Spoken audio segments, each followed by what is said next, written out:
What's up, guys? Welcome to a new episode of Talking Figures. As always, I am Tony.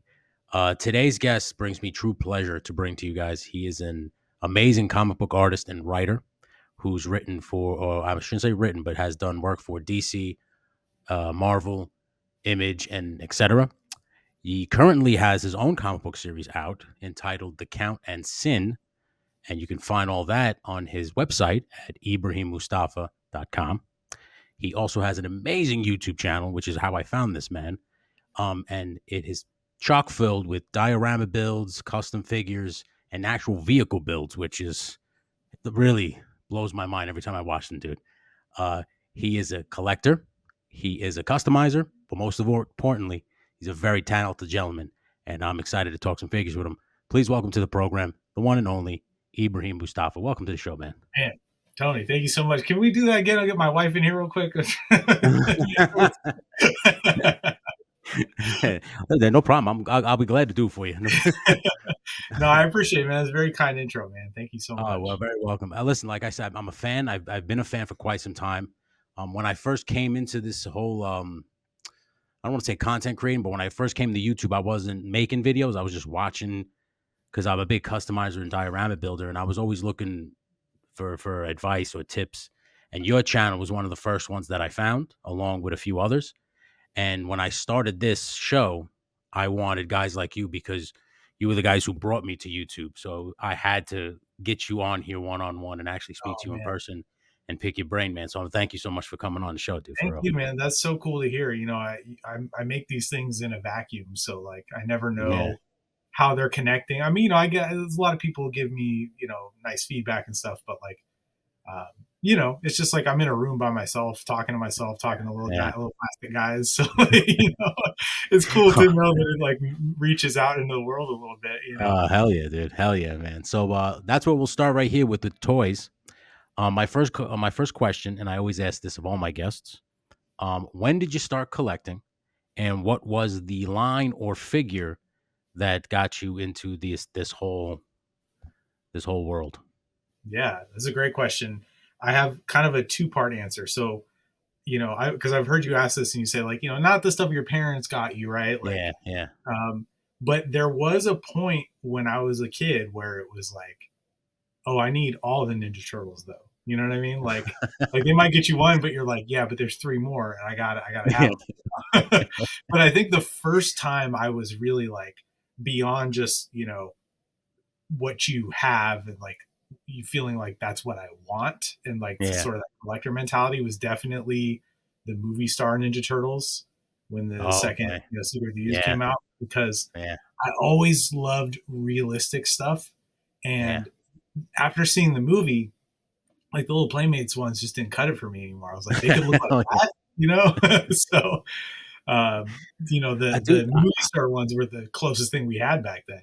Oh yeah, because I remember those turtles too when I got Michelangelo as a gift, and just like you, I was like, well, what about the other three? I was like, Right. because I had never seen turtles like that before. I was shocked that not only did they kind of resemble the ones from the film, but they were also rubber. They weren't the plastic like all the other figures. So that for some reason blew my mind. I don't know why. Yeah, they had the texture and the spots, and Exactly. Yeah. Yeah. So yeah, we went. I mean, I went to every place to look for Leo, Donnie, and Raph, and that's it the was thing, right? impossible.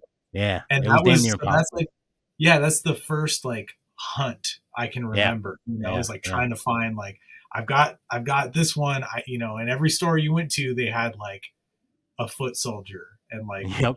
a shredder, and you're like, that's not so or like four splinters just hanging out on the peg. Yeah. Uh, Yeah. but the So second now, answer to that yeah. is, oh, I'm sorry, go ahead. No, no, go, please. Go. So when I was 14 or 15, uh, Okay. the McFarlane Matrix figures came out. And Oh, okay. I think I saw an ad for one in like a video game magazine or something. Hmm. And, that just blew my mind because it was like not just like a figure, but it was in a pose and it was like there were effects happening, like the bullet explosions off of those Yeah. like Yeah. marble pillars. And Yeah. it came with a little diorama. And I was just like, it's more than a figure, it's a moment in time. And I was so transfixed by that. And I was like, I have to get all these. And so, and at that point I had a job, I was 15, Yeah. and so I was like, I was just taking my little paycheck money and I was going to every Toys R Us I could find in the area until I could get all of them. That's awesome, dude. No one's ever said the Matrix toys. You're the first guy. Am I Every, really, yeah. man, it's just like, I Every couldn't so believe, far, yeah, so far, everybody I've asked, they always say the Star Wars Power of the Force. Because for some reason oh, they thought that that was going to be like a moneymaker line. That's why they all started buying them. yeah. But I've never heard anybody say the Matrix toys. That's kind of impressive Yeah, because that's like obscure. yeah, because I loved, like I said, realism was my thing. And Yeah, so yeah, that was the most realistic thing that had ever come out at that point, as far as I was yeah, aware.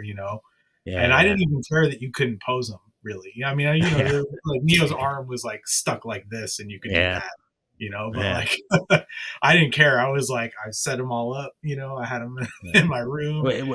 That was what, like 2000, 2000, It a was like, little it later, right? was 99 or 2000. Yeah, Yeah, because when somewhere. he started, he came out with those lines. I remember where they would not pose much, like maybe an Right. arm would move, Yep. but it was like you said, transfixed. Because he did Conan too, if I'm not mistaken, like a Yep. couple of statues and stuff. And Conan is my favorite character. So whenever I saw those, I was really wanted to buy them because I love Conan, but because for some reason I have a real hard on for articulation, and Yeah. because it was only the one arm, I just or the like one whatever it was, I could never pull the trigger on those things. But I saw all of those Matrix ones too you're talking about, and they were literally to me little like statues. They were little pieces of art, like for real, Yeah. for real. And I think they were like 15, $20 back Yeah, then. yeah, affordable too. Yeah, Yeah. yeah, that's not bad, I man. I've since like, I still have a few of the original ones that I had Oh back then, wow, but I've since like rebought them, and like yeah, toy yeah, or just to like have a complete one that wasn't, hell yeah, that's awesome. like I didn't lose a little gun from it or something. Yeah, yeah. So now, when you got older, obviously, what brought you to diorama making and like customizing? You know, I so I've always been into figures and I've always kind of picked up stuff over the years. Superman's my guy. So like I would just kind Okay. of like, if I saw a Superman figure, I'd get it. Generally, if it Yeah, was like yeah, within the realm of the style that I liked. yeah, Uh, yeah, yeah. yeah, so I had a bunch of those, and then when the Man of Steel hot toy came out, I was like, I That's a gotta good have one. this. Yeah, so that was my first like, I pre-ordered a figure, did the Oh, layaway plan, all that yeah. stuff. um, and then I'm trying to remember when I got into dioramas. Oh no, I'll tell you exactly what it was. So I kind of got into customizing because I love James Bond and I wanted a James Bond figure. Okay. And so I found like a 1/6 Daniel Craig head, just like one of those cheap Yeah, ones from China that's like kind of good, but the yeah, paint's not yeah, good. And so I made a little Bond out of that. Because 1/6, man, it's like I don't really collect 1/6. I have maybe like 15 of them, but like they're so much easier to customize because like the clothing and everything, the bodies, like they're all abundantly available. Oh, Um, wow, okay, I never knew that. yeah, so that was the first custom I made, and then I was like, man, I really want a John Wick figure, and this was Yeah, before there was any John Wick figures. exactly, yeah, So where do I go but back to McFarlane Matrix stuff? Because I was like, that's a little Keanu Reeves head right there. yeah, So I yeah. got one of those. I sculpted a little beard on him, dremeled the hair off, sculpted hair onto him, found a Wow. suited body to put him on, and I made a diorama of the like that like bathhouse like sauna place in the first Yeah, movie that yeah, he goes to, the Red Circle. And so that was my first diorama, and I had to go to the Goat Owl Figures to find out how to yeah, make them. You Google how to make a diorama or whatever, and eventually you find his videos. I think he's like the always. gateway for most of us, right? Yeah, So yeah, and that just taught me, okay, insulation foam, magnets, and then yeah, paint. And I already knew how to paint stuff because I'd been drawing and painting my whole life. So from there, it yeah, was just kind of like trying the different medium out. And then I was hooked. Then it was like, well, all my figures need some kind of setup kinda now. upgrade. Yeah, yeah, for real. Yeah. So, dude, your vehicle work is second to none.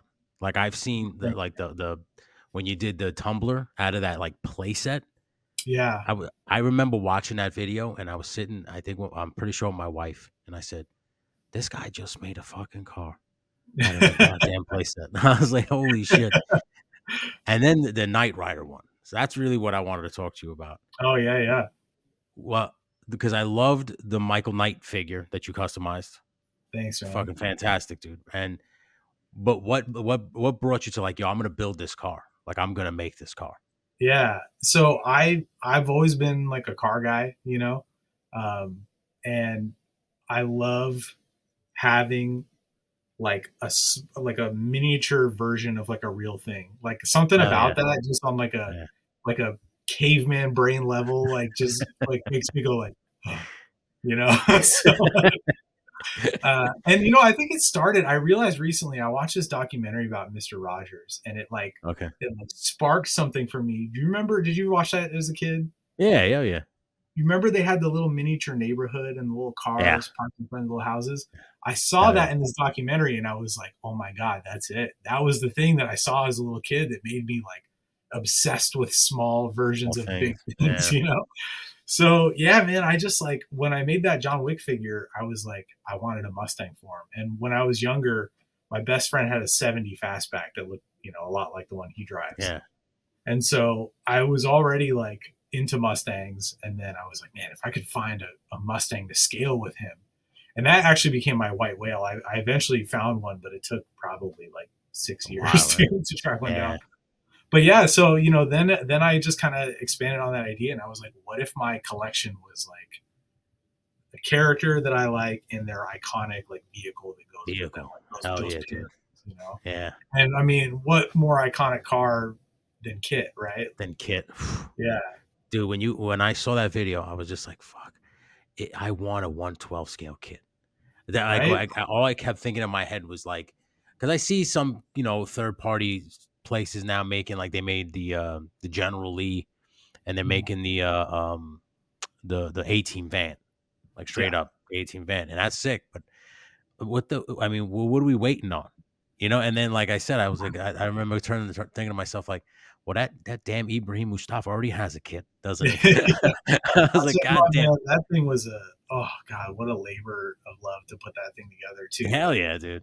so And for those who haven't when you seen would it, I took yes, I please found like explain. a yeah. So there was a company that called Gay Toys Inc. I believe, and they Okay. made like all these plastic vehicles, and they had them in different scales. Yeah. And in like a 112 scale, they made a Pontiac Firebird, or is either Firebird or Trans Am or both, and then Corvettes, Yeah, I and I have think one of the maybe that's all they Corvettes. did in yeah. So and Yeah. you can find them on eBay usually pretty easily, but Yeah. the Pontiacs are a little harder to come by. And Yeah. I found one that like wasn't too beat up, and you know Okay. it's an actual toy from like 1984 or whatever. Before. Yeah. Yeah, and they just like that's what's crazy to me, Tony, is like Yeah. all these companies now like can't seem to make a 112 scale vehicle, I but it's know. like back in the 80s they were cranking them out. You Pumping can them out. find them at a CVS or Walgreens, whatever. Yeah. You know what I mean? Like, Yeah. so yeah, but yeah, I love finding. You know, I grew up really poor, and so like a Yeah. lot of it was like you know you kind of got to make your stuff, Stuff. and Yep. like Yep. Yep. yeah, so I really just get a real kick out of like finding this disused old thing that kind of sucks and like Yeah. making it something desirable, you know? Well, exactly. You upgrade. You gave that thing a fucking upgrade and a half, dude.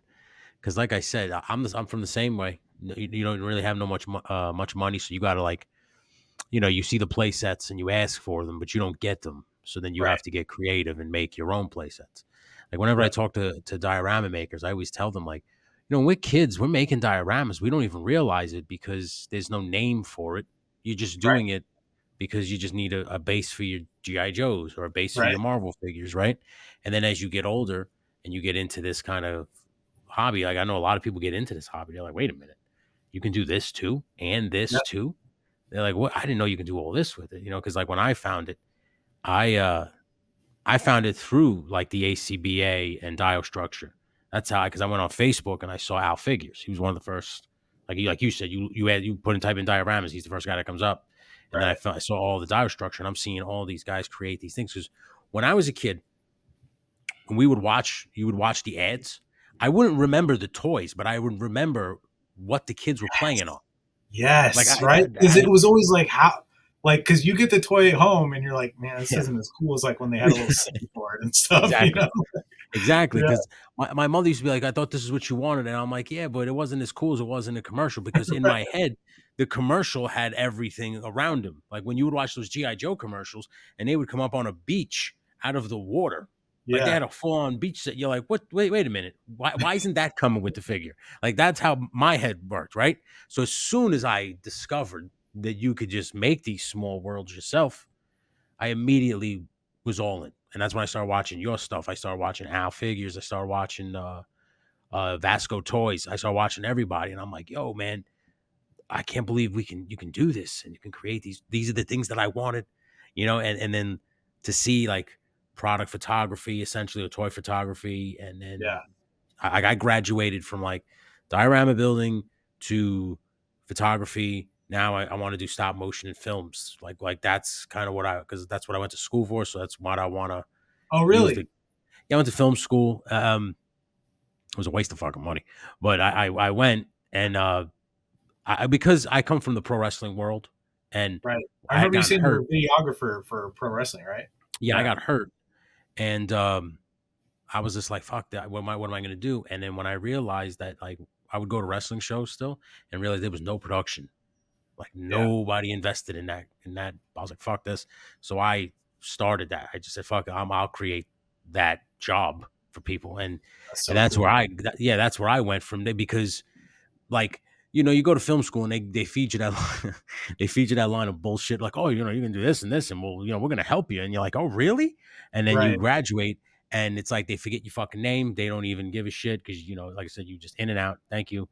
And I was like, well, I love filmmaking, but I don't like working with people, like actors, or like I don't really like it. I have bad social anxiety, so I was like, there was a problem, kind of like toys don't talk back. You know Yeah. what I'm saying? Yeah. Toys don't give you excuses as to why they can't come work that day. Like Right. they're always there. You just grab them, you use Right. them. So that's when I was just like, fuck, maybe I want to do this. Like maybe I'll just apply that school to this and I'll just create Absolutely. my own thing instead of trying to chase jobs, man. Because I'm sure you know how that is. You got to chase a job and you might get it, you might get it, not get it, and then like sometimes they tell you got it, and a week later, like, sorry, we found somebody better. It's just like, Or or we somebody found somebody cheaper cheaper. or yeah. Dude, how many times have I heard that, dude? If I could tell you how many times, like one time they did it to us, they didn't even tell us. They just hired somebody out from under us and then didn't even tell us. We showed up, the other people were there. I'm like, okay, thanks.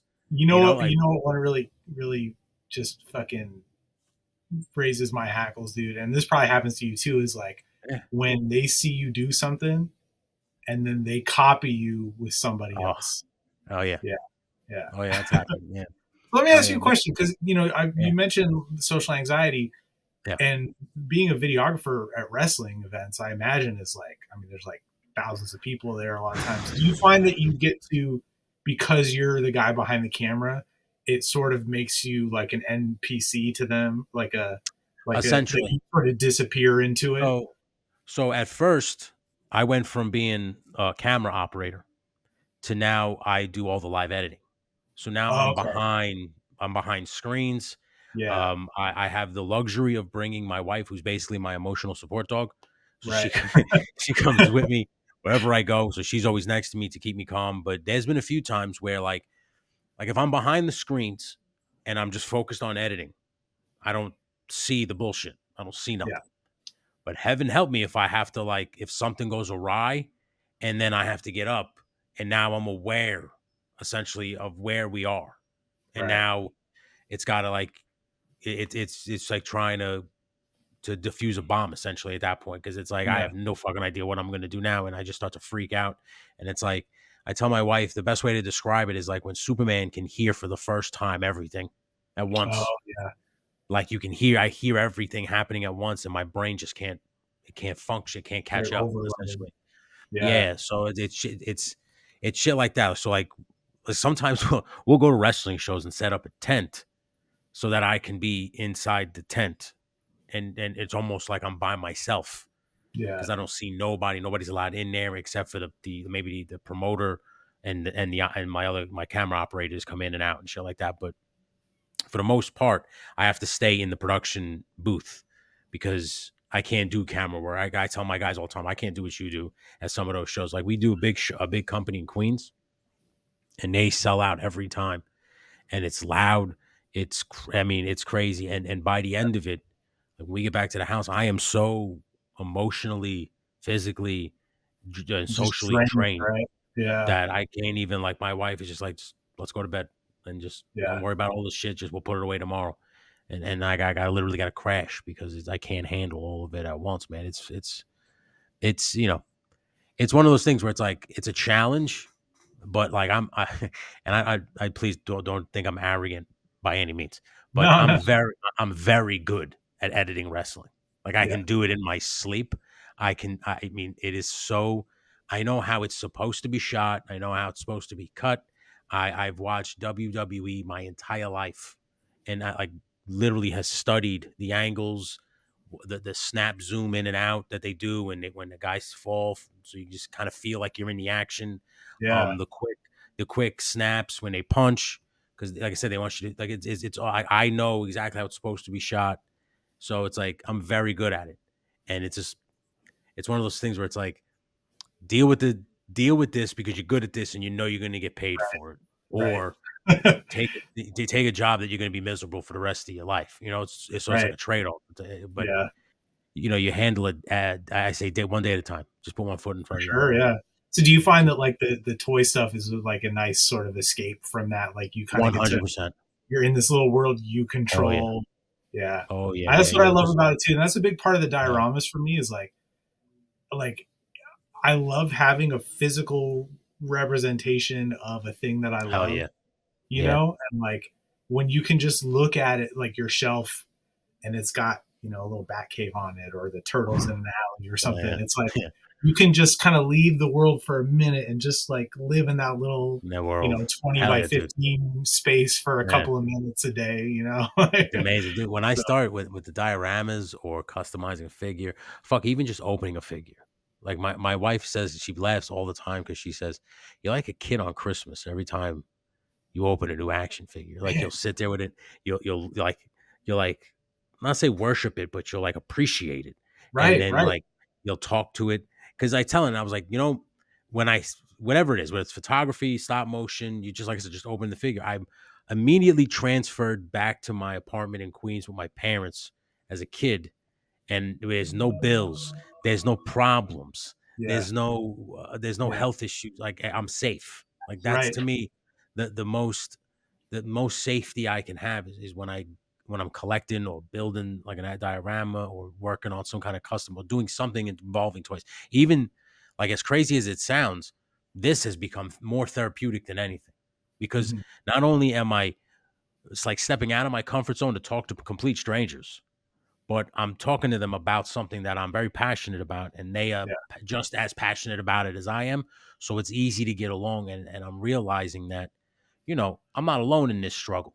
Like right. there's people out there that go through this, maybe not on the same degree, maybe less, maybe more, but we're all going through it together. We all have this common hobby and passion that we share.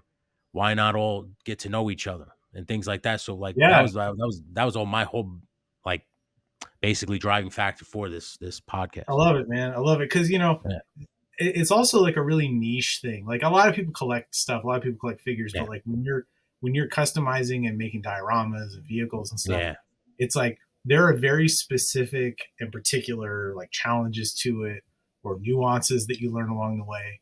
And it's really yeah, fun when you can talk to somebody else who is like, dude, I yes, like I know exactly what you're talking. You know what I mean? Like, yeah, yeah, yeah. so yeah, Because like man. whenever I encounter like a new guest, a new person, immediately I'm shocked at two things. Because in wrestling, people are very standoffish because everybody's fighting for a spot. Right, So like even in the production side of things, like when we started our company, out of nowhere, another company started and then started to undercut our prices of course. Yeah. like immediately.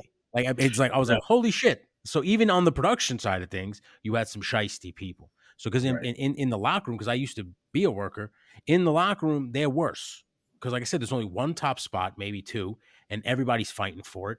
And they even if it's on the small level, it doesn't have to be WWE. They still think it's WWE. Understand? So they want that spot. So they will cut you, they will talk shit about you, they will do whatever it takes. And it was this world was so much different. Like I would reach out to people and they were so friendly. They Yeah, wanted to talk. They yeah, wanted to come on to here. I'm like, oh wow, this is different. Like I was like, I that's can get, great, man. yeah, I can get with this. You know, and then Yeah, like, I love that there's not like a competitive edge nah, to the, you know what I mean? Like I, man, from the age of 15 on, I was a like, I guess I still do it kind of, but I got really into breakdancing, right? nice, And so I did that like semi professionally for a long time. I used to compete and stuff. And awesome. when I was younger, I was just wanted to battle everybody. If you threw an arm wave, you know, I was like, you and me, circle right now, you know. It was That's so dumb. awesome. And so I really got a lot of that out of my system. And like, I, when I got to the tail end of when I was really doing it heavily, like, it really was just about like community and like building with other people. Like all I Yeah, wanted to do was like I didn't want to battle. I just want to like let's get down together. You know what I mean? yeah, yeah, Like I just find so much more value in that because like, yeah. and a lot of it I got to credit the guy who taught me. He's an original old school dude from Harlem, and you know Nice. I live out on the West Coast in the Portland area, and he had Yeah, moved out here, and we met at the Boys and Girls Club, and like he was working there, and you know he used to go to it when he was a kid, so he was like kind of giving back in that way, and yeah, you know I yeah, was a kid from a broken home with nothing to do on a Friday night, so I went to the Boys and Girls Club, you know, yeah, so yeah. we met, and he started teaching me moves, and I was like, I gotta learn everything this guy has to teach me, and Hell yeah. he was like he really is like my real life Mr. Miyagi. Like to this day, Yeah, like I just called him on Father's Day. He like raised me yeah, from 15 on. You know what I mean? yeah. Hell yeah, Uh, dude. That's awesome. yeah, I love that guy. And so he, you know, his one thing he asked of me is like the only thing you got to do is teach anyone who wants to learn. Learn. So that was Hmm. kind of my ethos with it, and that really like taught me a more like I guess like an egalitarian way of looking at it. You know, it's not just like Yeah, you still want to be the best to some degree, but like it's important also to like, what are you gonna, you know, be at the top of the mountain by yourself? You you know, got to like that's impart not wisdom, fun. man. You got to share some of the wealth. You don't have to share all of it. Exactly. You just got to share some of it. You know, because like when I got hurt, a lot of guys when I was like when I would watch, they'd ask questions of me. They said, "Well, you know, what can I do? Because you guys are filming this stuff." And I say, "You want my honest opinion?" And they go, "Yeah." And when I was coming up, when I was training, my trainer said this to me because I was at the time very heavy and I'm very short. So I said, "Well, how do I get over in the wrestling business?" And he said, "You better get good with a microphone." That's what he said to me. And I said, "Okay." Yeah. I said, "Why?" He said, "Well," he goes, "and I mean this with all due respect." He goes, "But you're fat and you're too short." He goes, "Right now, at the time when I was coming up, it was 2004 and five, so it was a very bodybuilder heavy business at the time. Mhm. So you had to be like really in shape." So Yeah. he was just like, he goes, "I just you'll make it high in the indies if you work hard." He goes, "But if you want to get there, the best way to do it is to get really good on the microphone." So that's all I did. I studied promos and mic skills. That was my bread. You know, moves I did fine, and I would never hurt anybody. I never hurt anybody, but I knew that I had to get really good on the microphone. So none of these Yeah. guys learned that. They didn't practice that the way I did. So and again, going to film school and being like a rig, I love movies. I love all that You stuff. probably So knew how to play to the cameras too more, right? Like, exactly, yeah, exactly. And I know how like a like for instance, this one gentleman just recently, I started training guys. I said, "Fuck it, let me start teaching guys." But I told them I was like, "I'm not going to teach you moves. I'm going to teach you character development because nobody's going to teach you that. And when you yeah, go to WWE, they're going to try and teach you that. And when you don't know it, they're going to now have to teach you from zero instead of at least going in there with some kind of knowledge that you should have. I don't know why nobody teaches this shit." So I started teaching them, you know, promos and stuff. Now these guys come to me whenever they need promos, you know, because it's like no one else is going to do that shit for them. yeah. And not only that, when this one guy came to me, he's like, they this battle royal, it's bring your own weapons. I said, okay. And he's like, I don't really know what to do. He goes, all these guys, they're just taking a cell phone and going like this on a couch or in their car, and they're just talking shit. And I said, you don't want to do that. He said, no. I said, yeah, I don't blame you. I said, well, listen. I said, you're not the star of this match. I said, the weapons are. And he goes, what do you mean? I go, well, the promoter said it's bring your own weapons. So technically, the real star of the show is the weapons. That's what he's selling, right? He's to bring your own weapons. He doesn't give a fuck about the wrestlers. He goes, all right. I was like, so you need to find a good weapon. So he grabbed. I was like, your finishing move is a strike. It's a punch. He's like, yeah. I was like, get a chain, brass knuckles, something that you can play to your advantage. And he's like, okay. We did that, and then I cut a whole thing around the chain. I said, talk about the chain, talk about the weapon, because that's what he wants to hear about. Because you're bringing a weapon, talk about the weapon. Tell him that you don't care about winning the match. You just want to inflict pain with the weapon. And he cut this whole promo. We filmed it in a literally complete black room with just one spotlight over his head. We sent it out. It was the most viewed promo of that company. And they were saying it's like a movie. It's like the beginning of a horror movie. And I said, that's what a promo is. It's a small movie to promote the big movie that's Yeah, coming out. So it's just a that's small trailer for what's to come.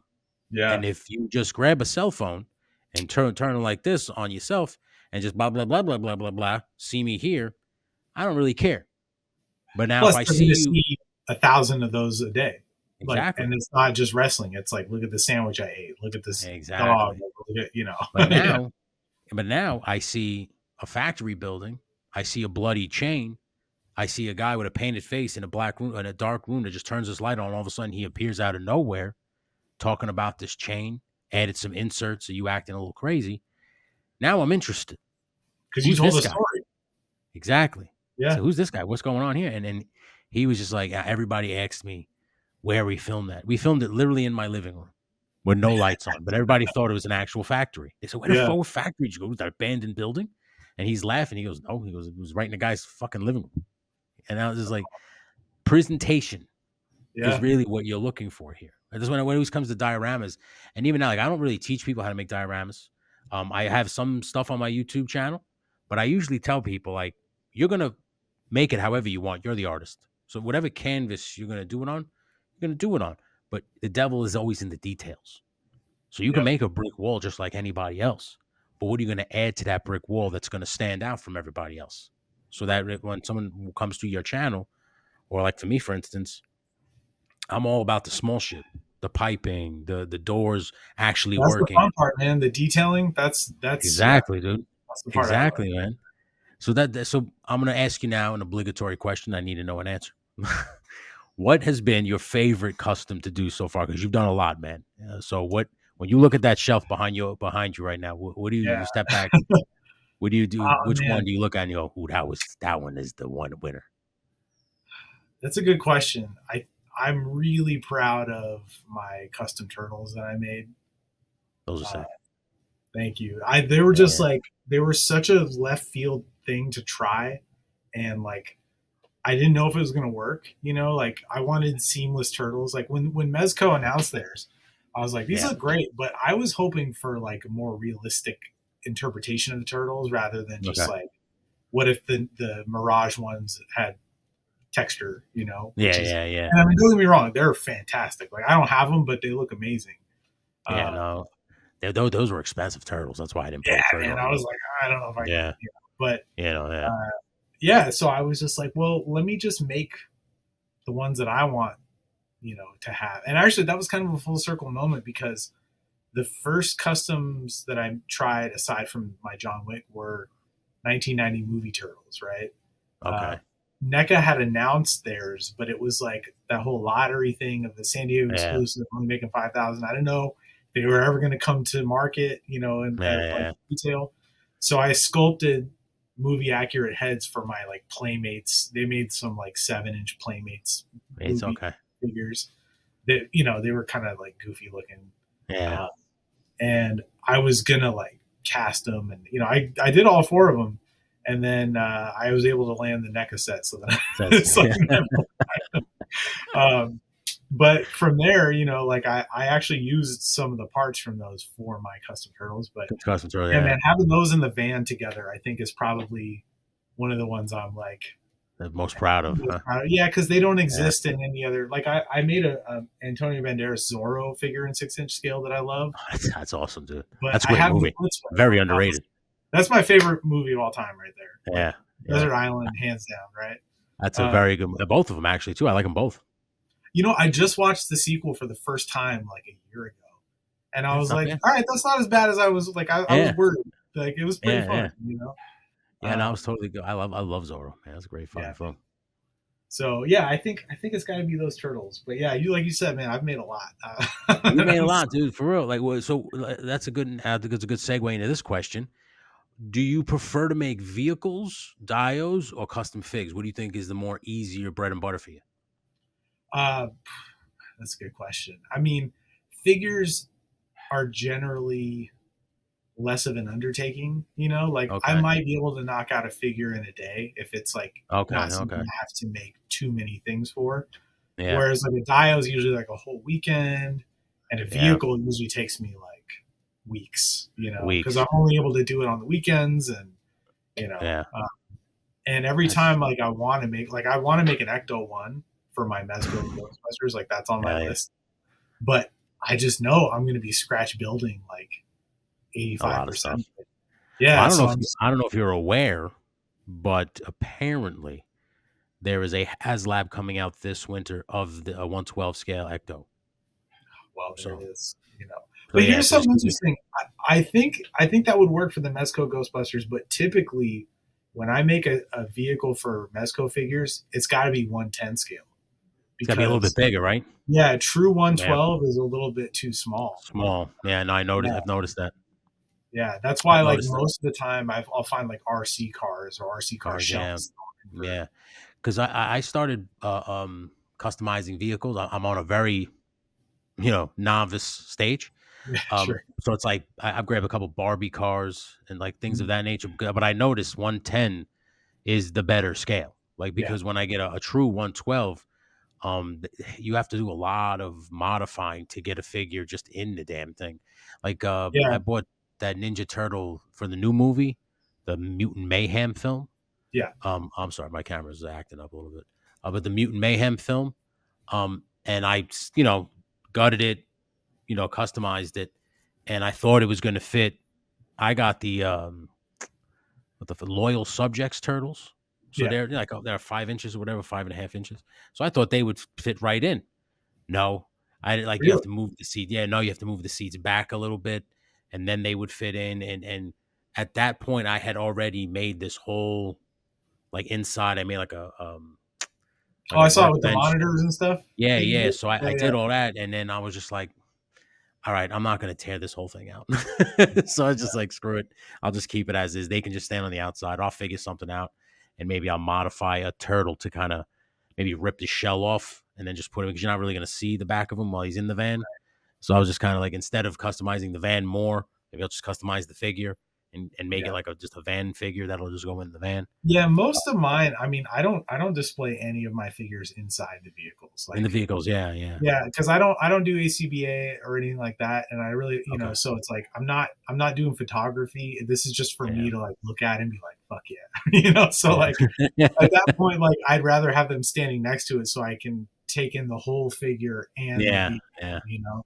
So yeah, that's like, I mean, but I'll still make a full interior. I mean, like on my turtle van, like I scratch built like seats, Everything, dude. I floor saw that. That was pan, awesome. dashboard. Yeah. Yeah, so like it's there, but they Yeah. can't go in, you know, They can't go in that. because their shell's too big. But I remember watching that video too, and I was highly impressed. And I actually took one of your ideas where you made the thing that comes down over the windshield. mm, I took that for like that idea and applied it to to my van, but I made it with like an armature thing that comes up and down, okay, yeah, yeah, so I can move it up and down, kind of like. But the way that van was configured, I couldn't fix it to the van the way you had it, where it just came right. where it flowed down. So I had to kind of get creative, and I actually was pretty impressed how I figured it out. And but yeah, Doesn't that it was feel a good not it was when there's like a weird little engineering thing oh like that? You're like, when I all figured right, it out, and I'm like. I just yeah, took a step back and I'm like, holy shit, this looks pretty fucking. This actually worked, But it was a nod to your van because I oh, saw that's awesome. that on your van and I was like, dude, I gotta add that to my van That's because that great. he's It right. really changes the profile of that van, right? Like It does. it, Oh it yeah, it takes it does. back to the way your mind's eye, Yeah. is When like with because now my when I van, see it, I kind of was kind of like that's the way I remember the van looking when I was a little kid, yes, you yeah, know? yeah. And I remember having the van as a kid, the original Yeah, turtle van, and they had that flap that came down, and I just it was a to me, it was one of those things where it's like, I don't know if you're aware of Duarte Studios. He's a vehicle I customizer, diorama maker. Yeah, yeah, yeah. He does those cool Street Fighter. Street Fighter Uh, ones. Oh yeah.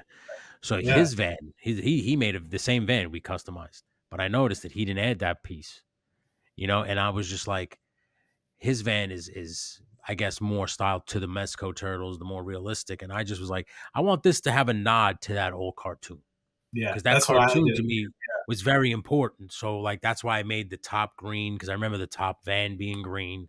Yep. So I kind of wanted it to keep it within as close like I remember very vividly Donnie having a workstation with computers and shit inside because it was like a news van that they modified. So I was Right. like, I have to have that on my van. So because I that was just my nod to that original cartoon. Then I remember that's what you did with your van, and I'm like, all right, well, I'm gonna follow suit if imitation is the sincerest form of flattery, and Oh, I was absolutely, man. you know Yeah. I was so I was just like, I hope that he would see it. If he did see it, he'd appreciate, like, oh shit, he did for the same reason I did it. I know I saw yours. I'm trying to remember if I saw it completed because I remember Yeah, seeing yeah, the station you put in the back. So I'll have to go back and yeah, look at it. But yeah. The what I van, really like how you did those monitors with the lights and stuff. That was really oh, nice. thank you. Yeah, yeah, Yeah. man. I'm a novice. Like I'm not like I always say. Like I'm not by any means. I can't sculpt. I can't do any of that stuff. I'm trying to learn slowly. Um, but when I watched you, dude, and this was just recently that you took a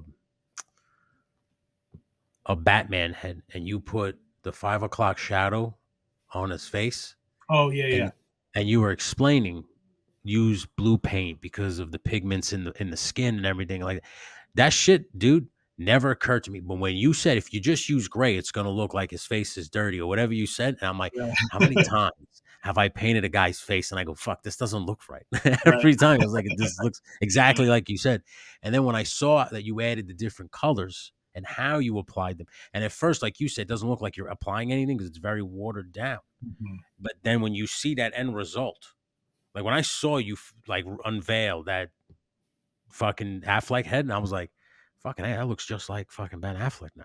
Like it was, Thanks, man. crazy. Like it looked good before you started messing with it, but now it's just like I don't want to go back. Like it was like one of those. It was like if you were to give me that head compared to the original head, I'd be like, "Fuck the original head." Like it was a good head at first, but like you see that one, you're like, "Fuck this, I want this one." It was just to see what someone can do with a brush and some talent is one of the most mind-blowing things about this whole toy world because like I appreciate I've it, known man. Yeah. You know, a lot of times these things have really good sculpts under like this really yeah, just factory paint job. And if you yeah, can yeah, do a little bit, and that's why I do those tutorials like that because I want people to that, kind of going back to the thing where I was saying where I don't really value like competition. yeah, Like that's why I hate exclusives. It's like I want us all to have cool stuff. yeah, Like why not? Why like what's the value of me having a thing you don't, right? Like we don't live yeah, together. You know what I mean? Like yeah, but if I so could tell you how annoyed I am by exclusives. yeah. And so to me it's like, hey, what if we could all make ours cool? Let me Yeah, show you how I do it. And then maybe, yeah. Well, let me tell you because something. That was eye-opening. That simple hack just blew yeah, my and mind. it I'm like, I'm doesn't gonna give take that a much, shot. right? That paint is Yeah, like $1.50 at like yeah. Michaels, That's what I'm saying, and it's not like you're using any kind of crazy paint. It's just the technique and the fact that you show the whole technique. Like I said, some people for some reason they guard those secrets. And when you see people willing to just give away the knowledge because they're like, no, fuck, man, I know this now. You can know it too. That's where I'm drawn to because I'm like that. Because I'm like that too. I never charged anybody for wrestling training because I always told people I'm not gonna profit off your dream. You have a dream to be a pro wrestler. I'm not gonna profit off of it and take money from you and feed you a line of bullshit and not help you do it. Like, no, my reward is when you go somewhere and they say to you, your promos are what got you here. Yeah. That's Yeah. that's the reward for me. Because now I Man, know you wouldn't have got it anywhere else. yeah. You know? I really believe in a. Rising tide raises all ships. Exactly. If you're doing good, Exactly. I'm doing good. Yes. That's how Yeah. I look at it like, yo, man, you get to the show because of your promo work, that means that what I'm doing is working. So it Yeah. makes me very proud that that you got there. I don't need the paycheck or the the money here. Thank you for teaching me. I don't need that shit, man. Just don't forget where you came from. That's what I always Yeah. tell people. Never forget. Be humble, and don't forget. Like, you learned this somewhere. Yeah. That's all. Like, I You know, whenever I learn, I always shout the guys out. Like, yo, these guys, they teach, man. You need to learn. that's my one thing, man, is like I it really bothers me when people learn something somewhere Yeah, and they don't share that resource. Like yeah. Shared wealth. Yeah. when that McFarlane 89 Batmobile came out, I was Mm, the first person on the internet to cut that canopy, form a yeah. new top for it, sculpt over it, right? Yeah. And I mean, I'm not saying nobody else had the idea to do that. We all knew that thing was wrong, right? But I was the Yeah. first Yeah. one with the audacity to cut into that rare, hard to find fucking thing, you know? And I saw videos of people going like, "So we're going to use some Aves epoxy sculpt, the stuff I picked up," and I'm like, "Oh, really? Where'd you pick that up, buddy?" You know, like, and I don't need credit necessarily, but it's like you learned from finding my video, Yeah, exactly. so put it out there so that the next guy can learn too. You know what I mean? Because Yeah, like yeah, I may have said something in the video that you didn't know about or didn't say, and they're gonna be like, yeah, "How do I do that?" Right? So, yeah, that's my thing. I hate it when people bogart resources, man. yeah, and yeah, no, and they do that a lot, man. Where they're like, "No, I did this myself," and it's just like, well, not really. You found it on the internet. Just Right. you don't have to. Yeah, you don't have to like There's no sing the shame in that, person's. right? We're all on the No, internet. Like yeah, you could just say it. yeah. It's But the cool. thing, you don't have to sing people's praises. But you could just say, "Oh, I found this on this person's channel, or I found this on here. Go check it out. Go check them out. They're pretty cool." Like Yeah. that's what I always say. Like, I can't. I'll never take full credit unless I figured it out myself. You know, Yeah. and if I find out that someone else either figured out an easier way or a better way, or figured it out before I did, I would always say, "Oh, I didn't know that. Go check them out, man." Because if they were on the same page. But I will say this about that: I remember watching when you cut that flash thing, and I remember thinking to I remember thinking to myself like, "Oh man, people," because some people didn't get this thing, and this guy is just cutting. They are probably like, "What the fuck are you doing?" I kind of did that myself. I was when I drilled that first hole into it, man. I was like, "Oh God!" Like what? A lot of this stuff, bro. I'm just like flying by the seat of my pants, just trusting that I'll figure it out. Because like Yeah. I Did you so keep it far a I one haven't seater? backed myself into a corner. Yeah. Did you keep it a one seater, or did you put a second seat in it? No, I was the first person making a two seater. Also, Two seater, yeah, right? Yeah, you made it a two yeah, seater. Damn, dude. Yeah, I remember seeing that, but bro. I Let me also tell you, man. So many people that video made me question because I was like a two-parter, I think, and I did a bunch of little yeah, shorts as I was doing it. That shit yeah, made me question this whole YouTube thing because, like, thankfully I haven't had a bad experience overall, but like, yeah, people are very particular about that Batmobile, and I had so many people coming at me saying, "Oh, this is wrong. That's not accurate." yeah, Blah blah blah, and I was just like, I made a little disclaimer in my part two video of like, we're not doing that. We're not yeah, doing yeah, that. yeah, no, Like, and some people didn't like that even, and I'm like, look, yeah, this is kind of like you're coming to my house, and I wouldn't let you say that shit yeah, in my house. You know what I mean? Like, yeah, no, uh, absolutely, man.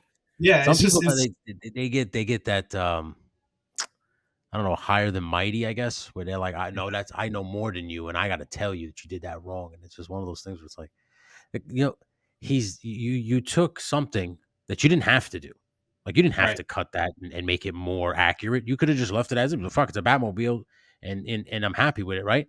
You're the one that went on to, I'm showing you this because this is kind of how more accurate it should be. So if you right, want to kind of do it to your Batmobile, I'm psycho enough to cut into mine first. exactly, So that yeah, I'm taking the bullet first for you, so you don't have to take it. So when someone turns around and starts to correct you for that, I mean, at that point, I'd be the same boat, bro. I'd be like, shut the fuck up. I'd be like, just shut yeah. up I'm and like, watch the video. you see, I'm like making this with like plastic and putty and paint and shit. Yeah, I'm not Anton First, the guy who made the or designed this. You know what I mean? Like, come yeah, on, like yeah. I'm a dude in his office, like let's chill out.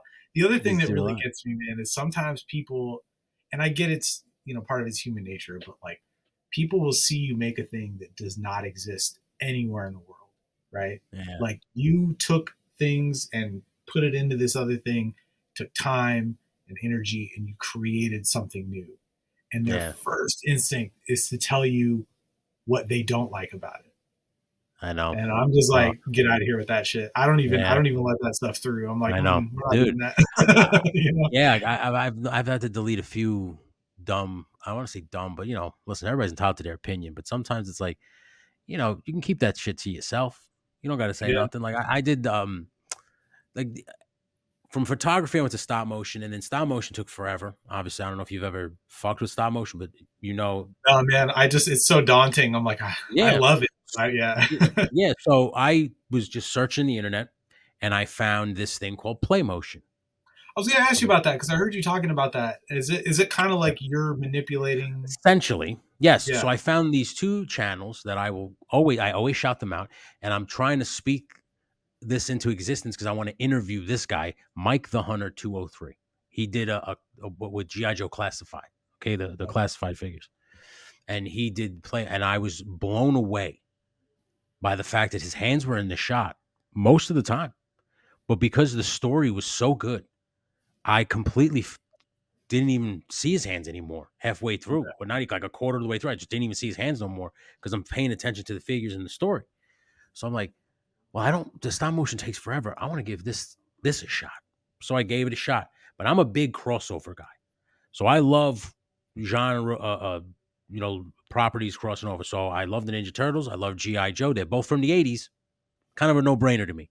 So I Right. crossed it over. Right. Anyway, I I post. I get a lot of views.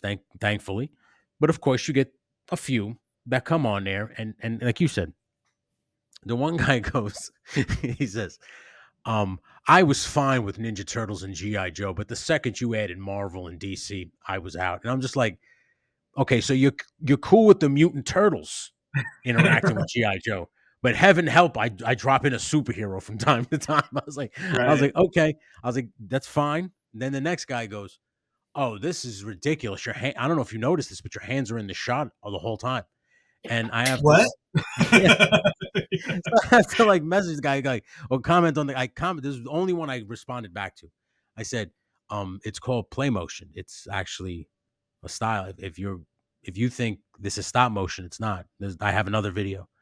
And then he comments back, he goes, oh yeah, I'm into stop motion. I'm sorry, this just isn't for me. I was like, that's fine. For You didn't letting have me to, know, I yeah, guess. you didn't have to fucking sit there like there's a thumbs down button. You don't like it, just click the thumbs down Right. and move on. You don't got to sit there and try to school me or tell me something that I did that you thought I did wrong.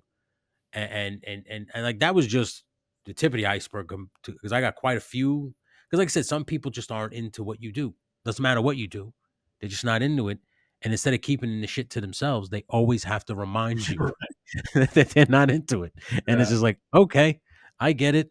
And That's fine. I understand the impulse of like if you are like obsessed with Kit from Knight Rider and Yeah, you're like, oh, actually the angle of that front fascia is sloped slightly. I understand the impulse to want to share that information, yeah, but yeah, like nobody stops to think like, oh, this dude like cut up some plastic and like formed it with heat and like yeah, did his best to glue it to the front of a car from 30 years ago. Like yeah. maybe I'll just like let him have, like, and I'll give him the it's not win. like I'm gonna go, ah, shit, and then like go fix, like Yeah. start over. So like, I don't understand what they're, you know. To me, it's just But one of I those gotta things where, say, everybody's been amazing. Like 99% of oh people yeah, oh have, yeah, no, you like know, I've gotten nothing but positive feedback on it. And like I said, to me, when I made the thing, I applied everything I learned at film school and pro wrestling, my time in pro wrestling, which is if the story is good, they won't care about the noise around it. So the hands will eventually disappear. And multiple people in the comments on that thing said, "Man, I didn't even see your hands."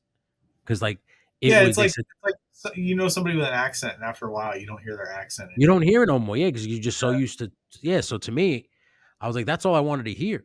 So now, obviously, it pushed me to want to make more, and I'm working on the second part. But when I watched Mike the Hunter, The other one I watched was GI Joe Berg, right? They're called GI Joe Berg, and they just used the original GI Joe toys because they obviously have them all. And Yeah. those guys, their full body is in the shot, face and all. Like, as they're controlling the vehicles. So they're just, you see them walking around, just playing with these things. And people love it. People love Yeah. it. They don't care because, like I said, as long as the story's right, it doesn't matter anymore. Like this, I will refrain from putting my whole body in the shot. I think that's a little crazy, but um, you know, a hand or two sometimes, Yeah, man. not a big deal if the story is good to me. At least that's from my perspective. And I'm noticing a lot of people telling me, like, when they come on here, they're like, "Hey, man, that play motion thing was cool, man. I think I might get into that." And I always encourage it. I say, just yeah, it's an excuse to play with your toys. So just I mean, do it. that's it, right? Because I mean, at the end of the day, Yeah, like we're spending money on these things, we're spending time on them. Like, get as much mileage as you can out of them. exactly, exactly. Yeah. I tell my wife, I was like, I want to get a return on this investment. I Right. know toys really aren't an investment anymore because they don't hold their value. But I'm sinking all this money into Marvel Legends, GI Joe Classified, Conan, He-Man toys. I got to get something out of it. At Right. least when I look back on it, I'm like, all right, it was money well spent. Yeah. That's how I feel when it comes to these things, man. Because all I want to do is, I tell my wife, I want whatever's in here out Yeah. because it'll clear my head. I won't think about it no more. When I put something out on the internet, it's just like it's gone now. It's out. It was in here rummaging around. It was driving me crazy, and now I got it out. And as I long as had it that comes, too, man. yeah, man. I have that too, and I've never been diagnosed, but I'm pretty sure I have OCD, but Me not too. like Yeah, yeah, like and yeah, I think a lot of people don't really think about the actual definition of it. It's like yeah, it's not just like oh I got to lock the door 10 times. I don't have that. I yeah, have yeah. like I obsess compulsively about a thing. So when Mm-hmm. I get an idea for a figure I want to make, it's it's like it takes over my mind. Like it's all I can Yeah, think about until yeah. I start to do it, and then when I get it Those, done, it's like, oh, and then another one pops, and it just, uh, it just yeah, it's right, like a spark plug. As soon as that one last one fires, the next one's right behind it again, and it yep, just because that's how I am. I'll make dioramas, and I'll be like, done. What's the next one? And I'm yeah, already making the next one in my head. And it's just like, yo, you just finished this one. Can you enjoy this one? And it just sometimes I just know, let's go. yeah, Just work on the next thing or the next whatever it is, the next project. But my wife yells at me all the time. You never stop. She's like, you always. It's like yeah, 11 o'clock at night, 10, 12 o'clock at night, and you're working on something still. Like, fucking shut down for a little bit, will you? And it's just like it's. I tell her, it's like, yo, it's hard. My brain identical to doesn't. what, Yeah, yeah, it doesn't shut off. It just doesn't shut off. I can't shut it off, man. It just won't. It doesn't adhere to that to that line of thinking. Oh, I'm done for the night. It just doesn't do it. It just says, "No, we're not. What are you doing?" All the time, man. It's fucking crazy. With that being said, how long do you think you'll be collecting figures? Do you think there's a shelf life on it, or are you collecting until the end of the line, brother? that's a good question. I try to curate my collection so that I'm not just getting stuff because it's cool, Okay. which is very easy to do. Like especially Yeah. once I got into like the soft goods 112 stuff, Yeah. like it just anytime something comes out that is like a cool soft goods 112 thing, I just want it by Yeah. virtue of like it's a version of the thing I love. Yeah. But Yeah. I try to keep it to stuff that I'm passionate about, whether it's Okay. like a movie I love or a show I Yeah. love. So that helps me to kind of like not go overboard. Yeah. Um, and there's only so many vehicles that are like that I want to make that are sort of like the iconic ones. Like I Yeah. want to make the DeLorean, the Ecto one, and then maybe like one or two others, and then I think that's kind of it in terms of like my, like I've got most of the Batmobiles now, like Yeah. so. Um, but yeah, I think as long as there's like a challenge to be had and something cool to Okay. make, like I'm gonna want to do it. Yeah. Yeah. But there is a part of me like it's kind of ironic because I love these little plastic things, but I'm very like obsessed with sustainability practices and like Mm. recycling and that kind of stuff. Yeah. And there's a big part of me like a lot, that's why I upcycle a lot of stuff. Like I'll find a piece of trash It's like a little plastic bracket when I'm walking my dog or something, on the street or in the park, and I'll pick it up and put it in my pocket because I'm like, I'll use that for something, and I I figured always do. something. Yeah, and that's one less thing in going in the landfill or floating Yeah, out in the Pacific Ocean. man. There's Uh, nothing wrong with that, dude. When you can, bro, if I can save a sea turtle and have something cool on my shelf, like yeah, that's a done deal. So there is yeah, a hell yeah. part of me that wants to just like sell everything I have and move to the woods. You know what I mean? So Wow, like if there was an opportunity to like go live that life, like I would that's when I would be done with it, I think. But you wow. know, for now, as long as there's cool stuff that I love that I haven't had a representation of yet, I'll probably keep doing it. Like, Still gonna keep doing it. yeah, I mean, I struggle to think about like anything that's like, I'm looking this way at some of my shelves. That's why I keep, Yeah, yeah. like I have a lot of the stuff that I love now. I got Superman covered. I got Zorro covered. I got my Batman's covered. I got my Yeah. T2 shelf. You know what I mean? So it's like I've got a bunch of these, and I'm excited at the idea of like being content and just like maybe a thing here or there. But then like the Dune movies came out, and I'm obsessed with those movies now. So like Yeah. I'm making Dune figures, you know what I mean? So like every I time, saw that. I saw that newest video with the Timothy Chalamet figure. That was a really good figure, dude. thank you, man. Thank you. Yeah, God, man. that was a hard one, dude. That might be one I'm really proud of too, up there with those turtles, honestly, because that shit was Yeah. tough. Like, Well, that's like I when you showed the side by side of that and the McFarlane figure, and just to see that your figure came from basically that McFarlane figure with just all custom pieces and the clothing and everything like that. Like I said, I haven't. I've seen very few people who do it that good. Like I mean, and oh, I'm not thank blowing you. smoke up your ass. With all due respect to those people, they're very good at what they do. I'm not saying the customizers who work on tour like aren't good at what they do, but what I've seen from like I said, the simple beard stuff, like and the facial details that you then you take it up to another level where it's like I said, the sculpt is already pretty okay. Anybody who wouldn't want to paint the face would be okay with what they have there. Right. And the fact that you take it from that and almost make it like literally that Timothy Chalamet one, I was like, dude, that looks just like that fucking guy. it was like Thank you. it was Yeah. like scary, like to see. And I'm like, yo, man, there ain't nobody who I've seen, and I've been on terms of the toy side of things on YouTube for about a year and a half. I've seen nobody do it as good as you in Oh, terms that of mean a lot, man. that Thank stuff. you. Yeah, for real. I love taking this, a $20 figure and making it look Yeah, like a imported, because that's like I said, it's $100. just Yeah, my upbringing, man. It's like yeah, I remember making. You remember when the Turtle Com toys came out, a little like yeah, flip phone yeah. style deal.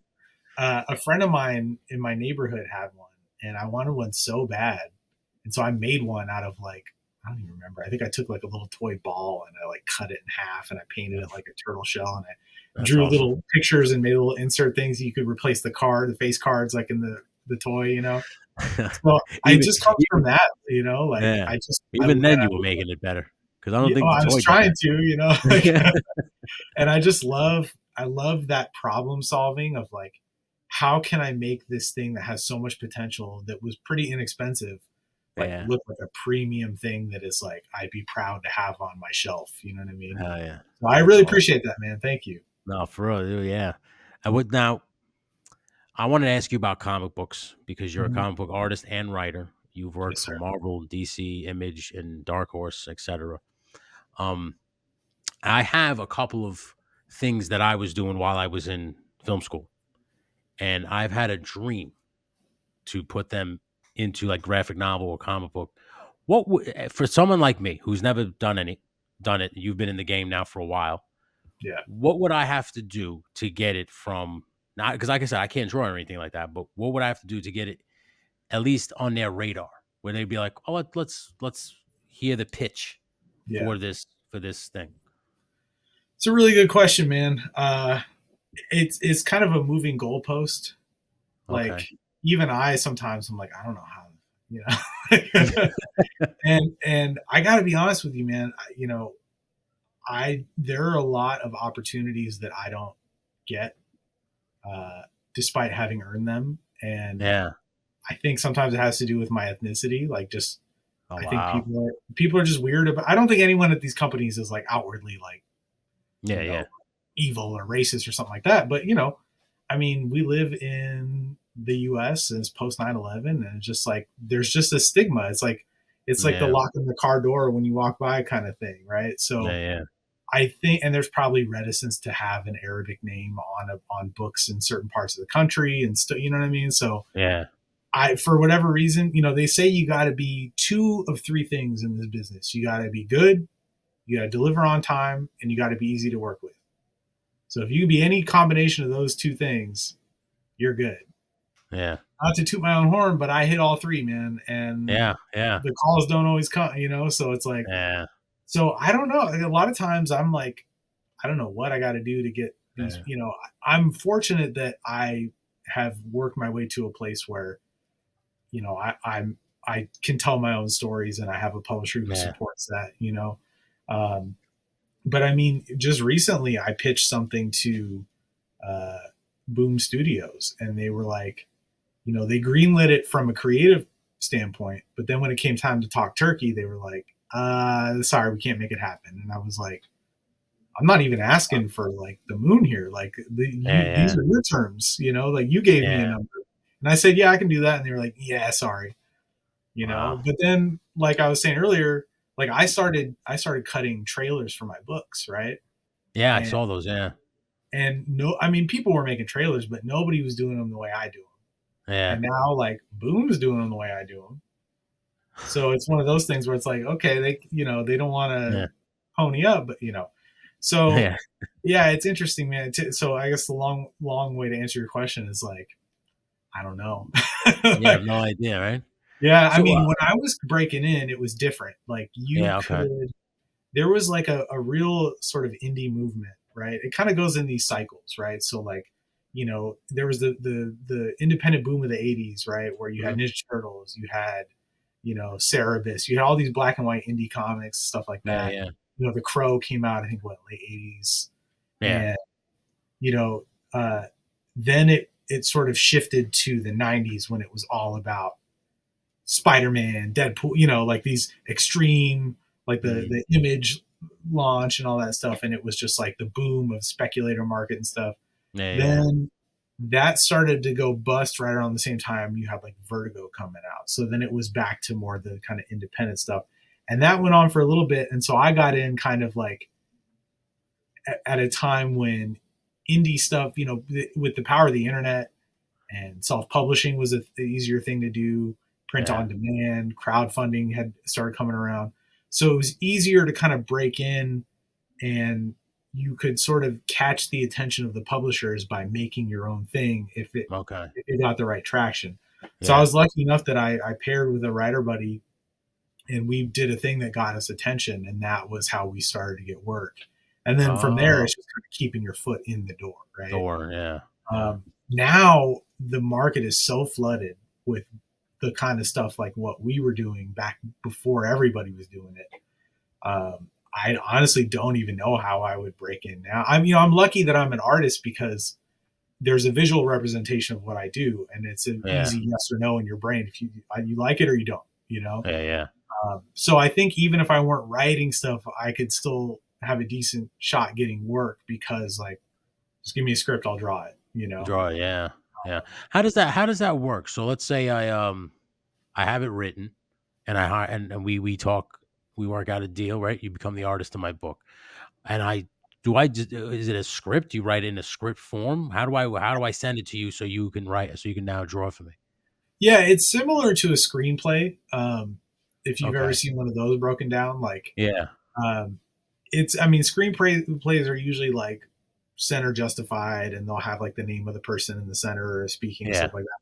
Comic scripts are, there's no standard format, but most of them are pretty much, you squint your eyes and they all look the same. Yeah. Um, Okay. and they're always like, page one, panel one, Superman flies to the roof of the Daily Planet. And then if he has a line of dialogue, it'll say Superman colon, Hmm. a nice day, whatever. And then panel two, he picks up his glasses and outfit from a hidden compartment, right? Panel three, he's putting them on. Panel four, right? And then Yeah. most pages are, anywhere from like 3 to 6 panels on average. And then the next page, Okay. page two, you Yeah. start Start up. over again. Yeah, I can send you an example too of a script if you want to take a Yeah, look. please. But Because I guess I have a few things right now. And I'm just speaking on behalf of the novice, like, because I know there's plenty of people out here that yeah, probably have something written or something they wanted to break into it. And having you here with me today, I just wanted to maybe get some questions answered for me and them, absolutely, man. Yeah, you know? Um, but yeah, because I have two stories that I wrote when I was in school. One's a superhero story, but it doesn't center around them. It centers around the police. So it was like they're there in the background, but it was more like a cop thing. And then yeah, the other one was the swords and sorcery, kind of like He-Man and Conan together, because I kind of just mixed all my favorite things together. And it's the that best way to became do it, really, man. yeah, that became really my magnum opus. Like Yeah, that, like that world that I had created became like I tried to make it a movie, like a short film or an independent film. And I quickly learned that any period piece you make, because you got to get costumes and you got to get the right location, becomes just insurmountable in terms of budget. So yeah, I was just like, well, I can't make this a film, but I yeah, can maybe make it like a comic book, or because somebody told me to make it a book, and I'm a visual guy. I like pictures, So yeah. when I was writing my thing, I was seeing panels, I was seeing splash pages, I was seeing a comic. I wasn't seeing a book. Like that Right. wasn't what I was seeing when I was writing it. I'm seeing a graphic novel. I'm seeing like the hero with his sword just on a big splash page fighting, and like that's what I saw. But I was just like, one, I don't know any artist, and the art, like when you go to Fiverr, you go into any of those, and I'm sure everybody's tried this before. They either want what you can't afford, which Right. is justifiable because if you're a good artist, then you dictate how much, it's your work. Obviously it's your time that you're putting in. But I couldn't find anybody who fit the art style I wanted.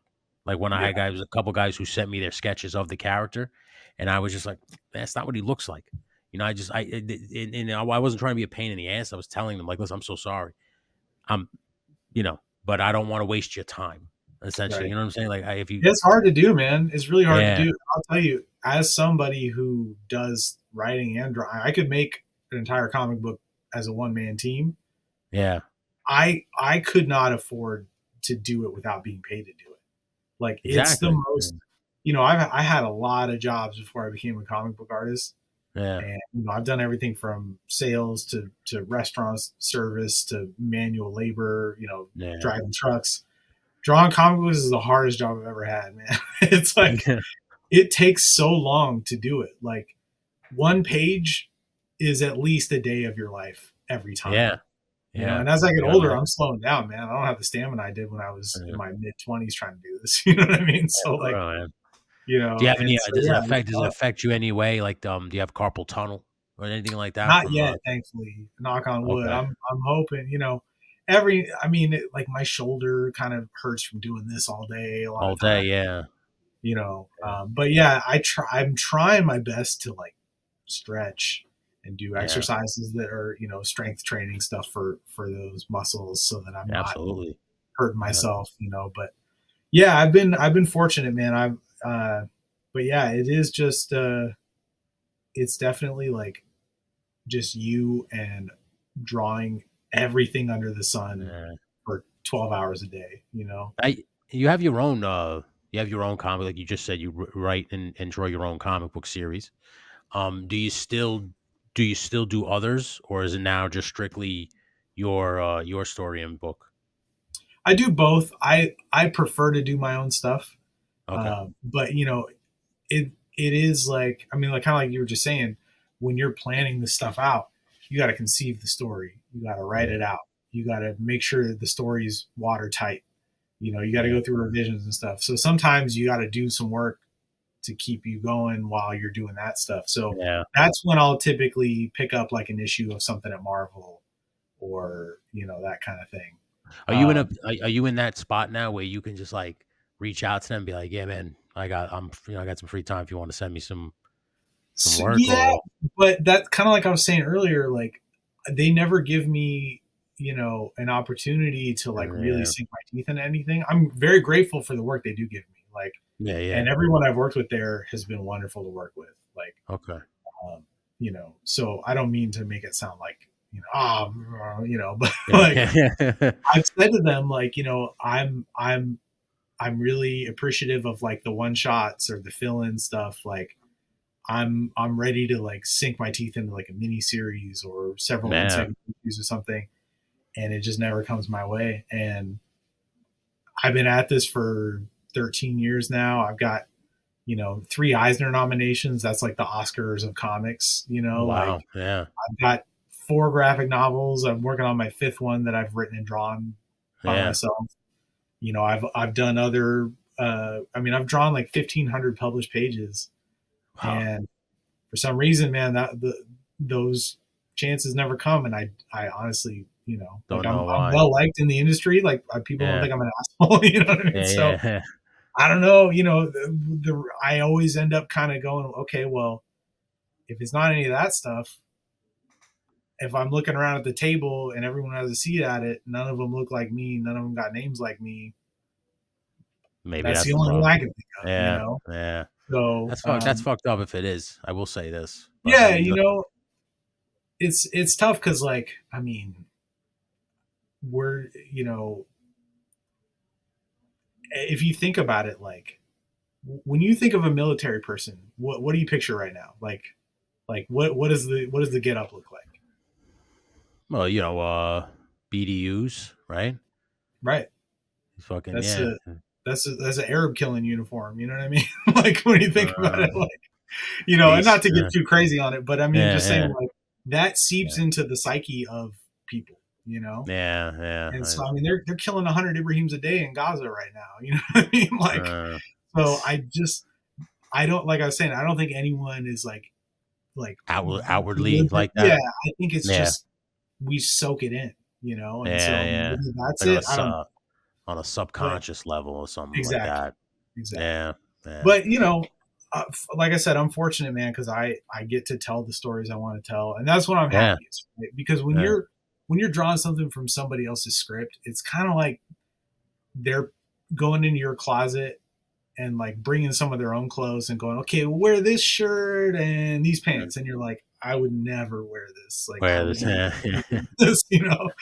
and Well, for that led you to right, your book, which I'm glad that's a good segue because now you're writing your own story, and yeah, I've briefly touched on some of it, and I didn't read it all. I'm going to be quite honest with you, but I no, do plan to. Uh, what was the imagination behind the Count? Like you said that you wanted to tell the story of the Count of Monte Cristo in your own way, right? And then it led to Sin, which was she is a part of that story, which is now she's right. got her own story to tell and everything like that. Which there's just the trailer alone, if you've seen it, it's pretty badass. The whole thing is awesome. But what was your what was your thought process with like I want to tell the Count of Cristo's story? So I love stories about revenge. Right, it's one of my Okay. favorite like genres, subgenres, Yeah. and I had done one that I wrote and drew called Jaeger that was about this like French Algerian spy post World War II hunting down escaped Nazis, right? Oh wow. Okay. And so it was kind of like James Bond, is in a way like he was a spy, some gadgets Yeah. and stuff like that, but it was very like set in realism, set in like actual history. Yeah. And I just had Awesome. it was a shorter thing. It was like 48 pages, more like a graphic novella, I guess, right? Okay. And I just had so much fun doing that. I got to thinking like about revenge stories in general, and I was like, man, what is like the Count of Monte Cristo has to be the ultimate revenge story, right? Like, Mm. and Yeah. it's in the public domain, and I love when something is like you take a classic thing and you kind of turn it on its head and reimagine it. And Hell I yeah. was like, what if I took that story as the framework? Something people are familiar with, so it'll be easier to like get the idea picked up by a publisher because they'll go like, oh yeah, Yeah. we know Yeah. that, right? Yeah. Because at the time I was mostly known as an artist, so it was harder to kind of get them to like take a chance on me doing it. Yeah. Yeah. And so it was something that they were familiar with, And I was like, so what if I took that, use that framework, but then use it as an excuse to draw the cool shit I want to draw, you know? So I kind of built this like sort of sci-fi fantasy world around, and then like put the story inside of it.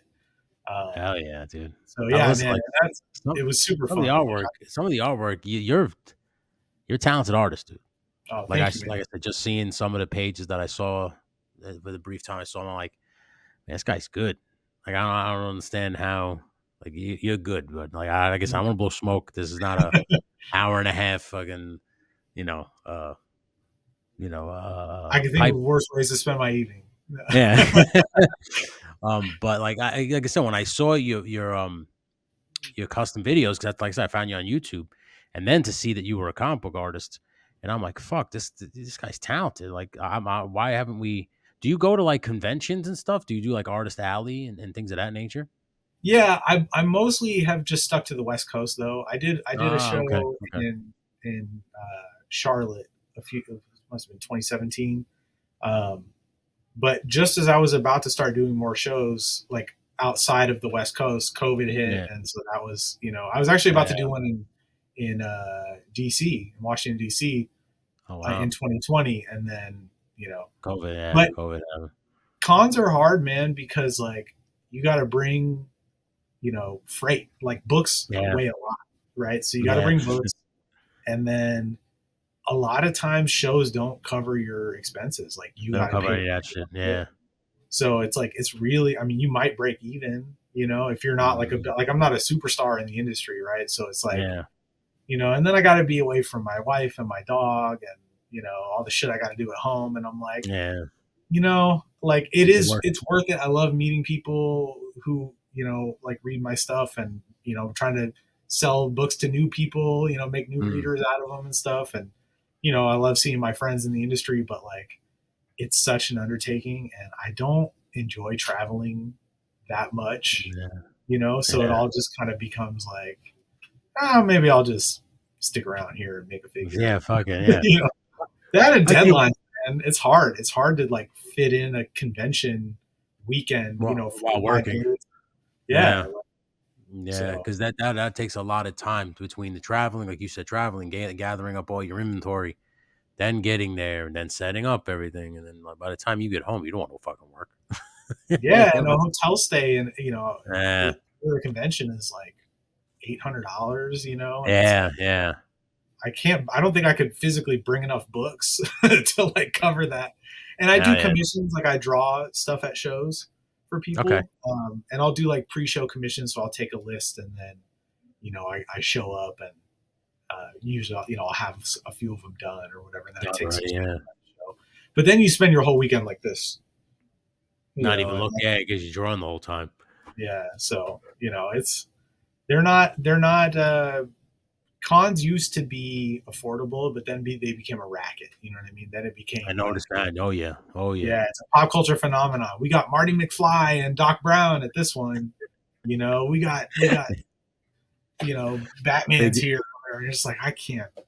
they Well, get you every chance they get now. Now I'm starting to realize the toy shows are getting like that. That they're inviting like, oh, this person from this cartoon and this right. person from this TV show, and it's just like, with all due respect to those actresses, and everything like that, I couldn't give two shits about your autograph. Like I'm not gonna sit there and wait in the line and then get your autograph, even if I love the TV show. I just one of those things where it's like I could spend the con walking and taking everything in, or I can spend it on a line. I just would rather walk around than sit Yeah, in and line. that's another reason it's hard because that, like, as a comic book creator, first of all, it's a Comic Con, and Yeah. people will show up because like the cast of The Walking Dead is there, and you're like, you know, so you got to compete with do I want to buy a graphic novel or a drawing from this person, or do I want to spend $100 to get a Sharpie squiggle that, and stand online for 4 hours for a 30-second interaction, Action, exactly, dude. and it's like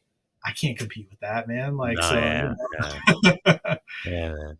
and it's It's tough just too because like the cons, these actors have a $50,000 appearance fee, mhm, $100,000 in some cases. So mhm. like even the smaller voice actors probably 10, 20,000. So they got to make their money back at the convention by charging Yeah. me more for a table, you know? Yeah, So it's yeah. just easier to just, not do it. Really. It's what it seems like nowadays, bro. Because like when I was going as a cosplayer, obviously I don't do that shit no more. But at the time when I was going was 2011, Mhm. right? And I was like, it was just on the cusp That was the of golden become. age, bro. That was Yeah, like, yeah. It was literally just on that cusp, but I could see it then. I was like, mhm. well, something's happened. There is a level of people here now that weren't here, you know. That now like it's just different. It wasn't the same because when we went to the following year, right after that first Avengers movie dropped, and it became like superhero movies are the thing now. Like when you would go to those places, it was quadruple the amount of people that were there the year before, and you're just like, where the fuck were you in 2009 when this thing Yeah. was barely surviving?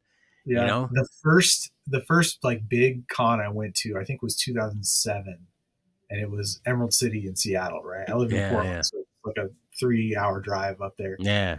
And I was born up there, so I got family. I stayed with my cousin down the street, Awesome, yeah. went to the show and stuff.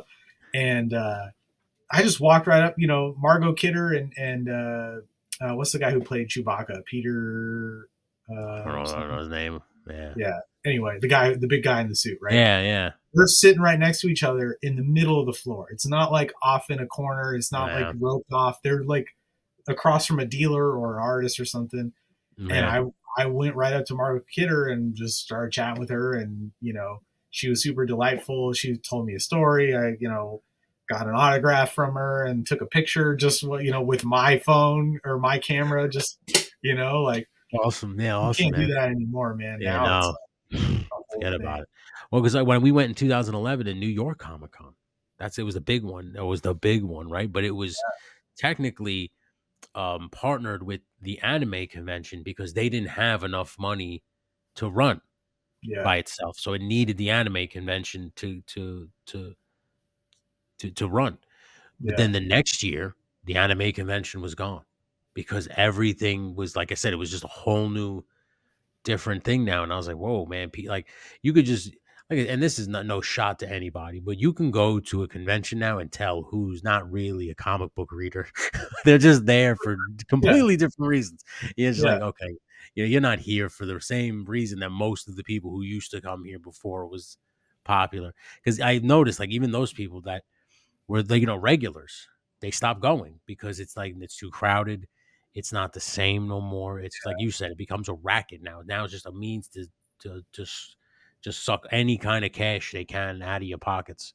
yeah. Where it's just like I don't even want to go to this thing. I'd rather just go to the local comic shop, or I'll just wait till the comic artist is like maybe at the shop signing his new Doing a book. signing or something. Yeah, Yeah, yeah, something like that. I'll just go see him there, or maybe you reach out, or like you said, you reach out and get on a list of just a print. Can you make me this real quick? I'll send you whatever it costs, and I'd rather just have it mailed to me than have to sit there and walk through these basic cattle lines, yeah, until you find the guy, and then when you find the artist, now you're like this because there's so many people around you, and yeah, with with the social anxiety as it is, like me and my wife, we had to stop going to a lot of them. Like we've been dating for a year and a half.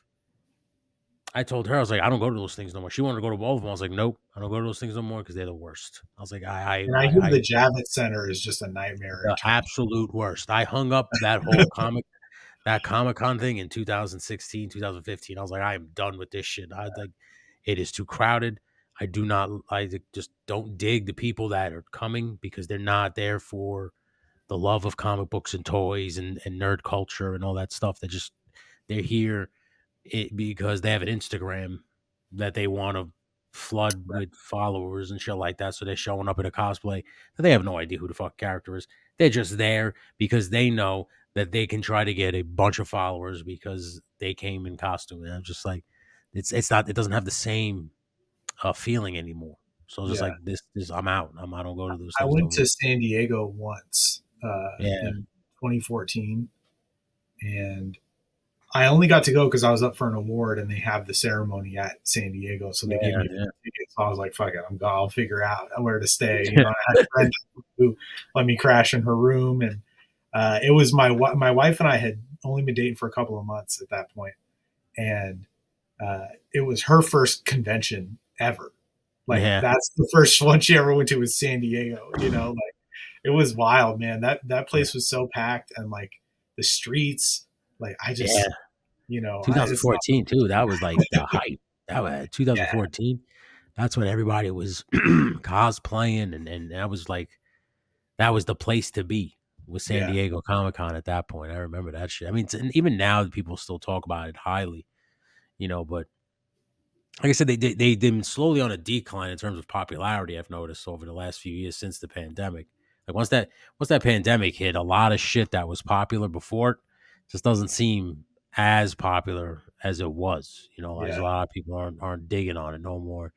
And I think it's because a lot of people started their own things, whether it be Patreon, fucking YouTube channels, whatever it is. Everybody started their own thing, and they didn't necessarily, I guess, need the the I guess the boost from just yeah, going in yeah. person, so like that. Yeah, it's No, I mean, weird. to your point, man, that's a big part of why I started my channel is because I was Yeah. like, well, look, if if these companies aren't going to give me like if I'm not ever going to get to draw Batman, right? Mm, Because a big part of how you have a successful comics career doing your independent stuff, your own stories is like because you got to do Batman or something that yeah. people know, and then they follow you to this other thing, right? I mean, Hmm. that's how Image started. All those guys were on big Marvel books, and they went and did their own thing, and Yeah.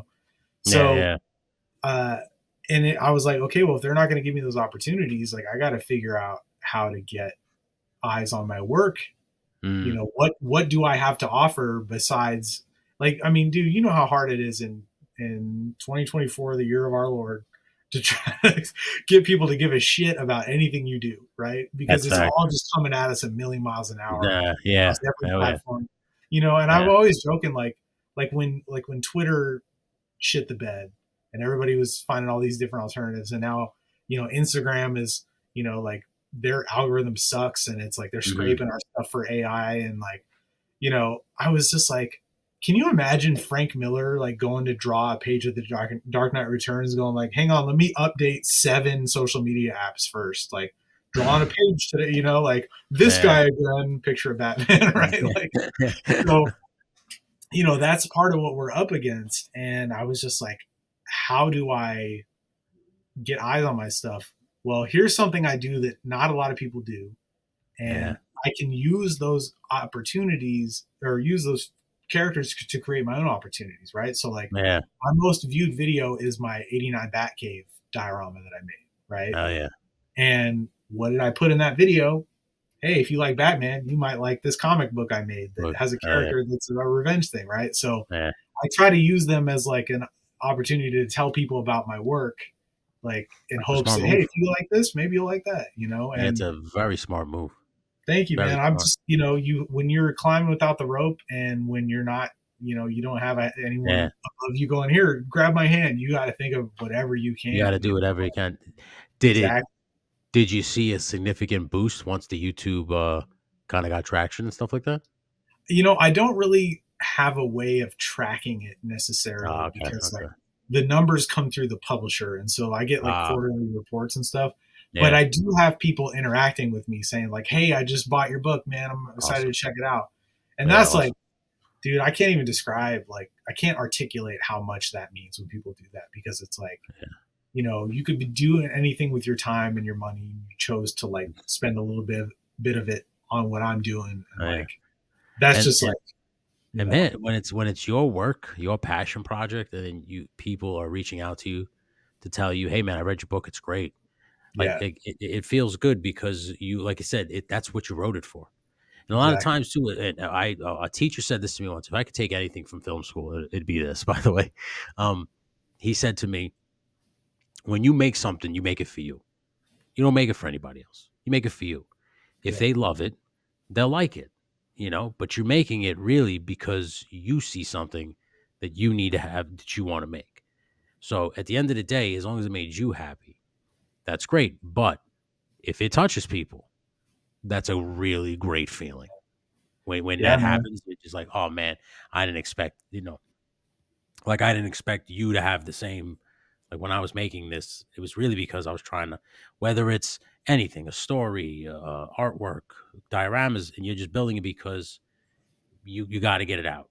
And then when someone tells you like, man, your work is amazing, and on top of that, you helped me through this time, like I could relate to the character, or Yeah. you really made me realize, how precious life is through this story.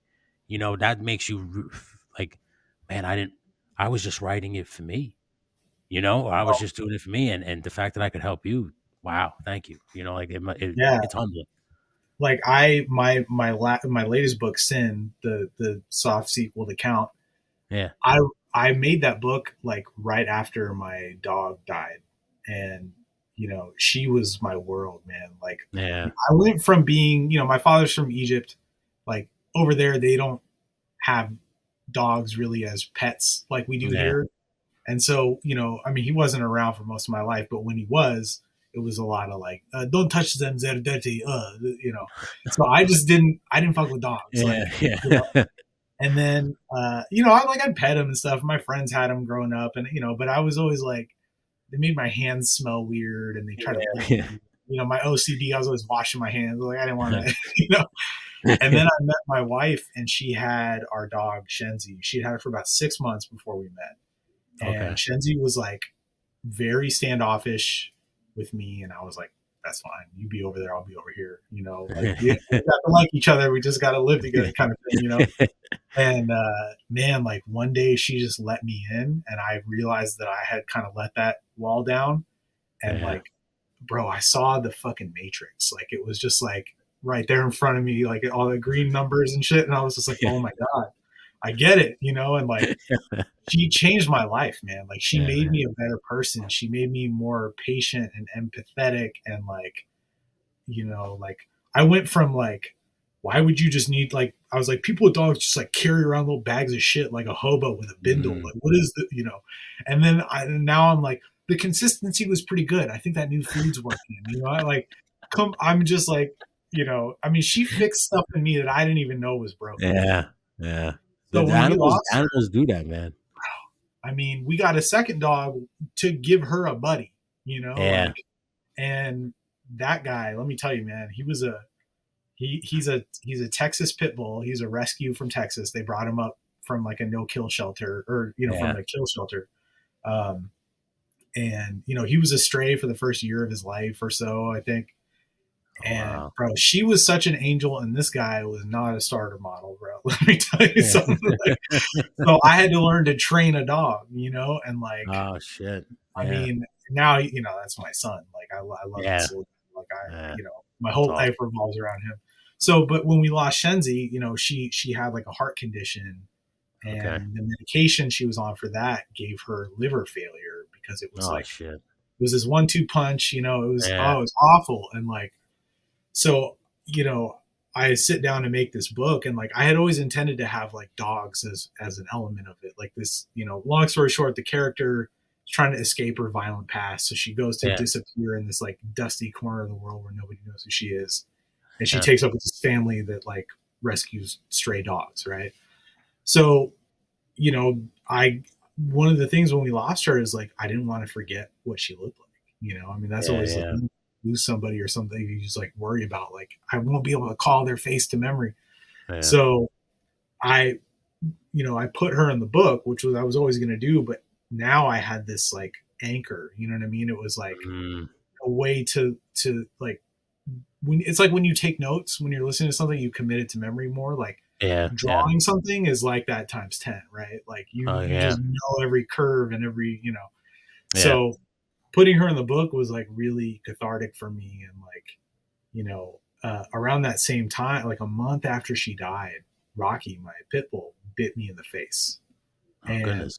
yeah, like, and he's not a, I don't like telling people that because they think, oh, a pit bull, but like he's the Pebbles, sweetest fucking guy. yeah, It's yeah, not a breed thing. It's just like yeah, there was a lot of factors that went into it. Like but mostly I was getting a vitamin out of a bottle, and I was sitting right next to him, and he was on his back because we had just like put some ointment on. He get, pit bulls get like skin rashes sometimes. Yeah, yeah, So he had just watched me force feed medication to Shenzi for months, and like I triggered his like fight or flight response. He was like, "Oh God, I'm yeah, next." She just was gone one day. yeah, So he just like freaked out and just bit me, and uh, like the character of Sin was like this engineered killing machine, and yeah, she's taking lives against her will, and now she's like got her full autonomy back, and she's trying to like not be that violent machine anymore. And so there's a character in the book who tells her like he points to a pit bull, which is my dog, that I yeah, drew in the book, and he's like, you see him, like he was owned by a master who made him fight for wagers, like, but he's not bad. He was just had a bad person telling him what to do. yeah, So that was another cathartic thing, is like sort of working through my relationship with him through this kind of like mm, dialogue in the book. And yeah, so all that's a very long-winded way of saying like that book is very personal to me, and to have yeah, people yeah, tell me like what you're saying earlier, like this book made me cry, like this mm. resonated with me, like man, it's just like I couldn't ask for anything more than that. I mean, Highest so compliment is the best it way to really describe is, man, like to it. be Yeah, able to do something that resonates with somebody that like we should be so lucky, right? I should be so lucky to have that opportunity. So and the fact that it's so close to you because it's about your dogs and the journey that you went through with one small mistake that happened one day because like you said the pup just went into a fight or flight. He didn't yeah, really didn't It's not that he hates you, obviously, probably, didn't realize what was going on and just no, he was trying to lick me 2 minutes later. Like, what happened? yeah, that's what I'm saying. Yeah, Wagging it his just it was tail. an instinct. Yeah, it was an instinct thing. And Yeah. but like it shakes your trust because in a moment he just went from being a sweetheart to biting you, and now you have And I to never, Tony, I was telling my wife 30 uh, minutes before that how uh, it's so cool that we have a dog that we can just get up in his face and snuggle him and kiss him and stuff, uh, and he loves it. This dog will uh, let you do anything to him, like he uh, thanks you for the privilege, you know what I mean? yeah, And because we were talking about like how do we get so lucky, like having a rescue dog that's like that. yeah, And then like an hour later, 30 minutes later, it takes a chunk out yeah, of my face. It's yeah, just like, it- so it was very unexpected. yeah. And I mean, we'd had him for 5 years at that point, and like Oh, I never would have thought he would have he done never some of showed that. any kind of aggression toward Yeah, anyone. yeah. So yeah, it was really something that I had to kind of process, and Mm, I bet, like, dude. and I knew he was staying. There was no question. Yeah, Like, yeah, if I had a kid who was like autistic that bit me, yeah, we got to rehome our son. You know what I mean? yeah. So you know, Yeah. I think sometimes my wife's a huge animal lover. She loves animals, and she always tells me this. She's like, I can never understand how people are so dismissive of dogs, like, but yeah, yet will be so sympathetic to any human being they find. And I'm like, sometimes I don't get it neither because I love dogs. I have three. I have a pit bull myself. yeah, She's a big ham. She won't hurt a fly, right, but they are our family. Like they're our, like yeah, I love those dogs. And but people, like, you see people sometimes just don't give a shit. You just think to yeah, yourself like, man, like sometimes I wonder why people give a shit about you. right, If you can't yeah, give a shit, why do people give a shit about you? Like, it's one of those things where it's like I can't give her an answer when she asks, you know. But because yeah. I was like, I don't know, people are just fucked up, babe. I was like, that's all I can tell you. I was like, because dogs don't deserve it, cats don't deserve it, animals just they don't deserve it. But people just Man, don't think of it that yeah, way.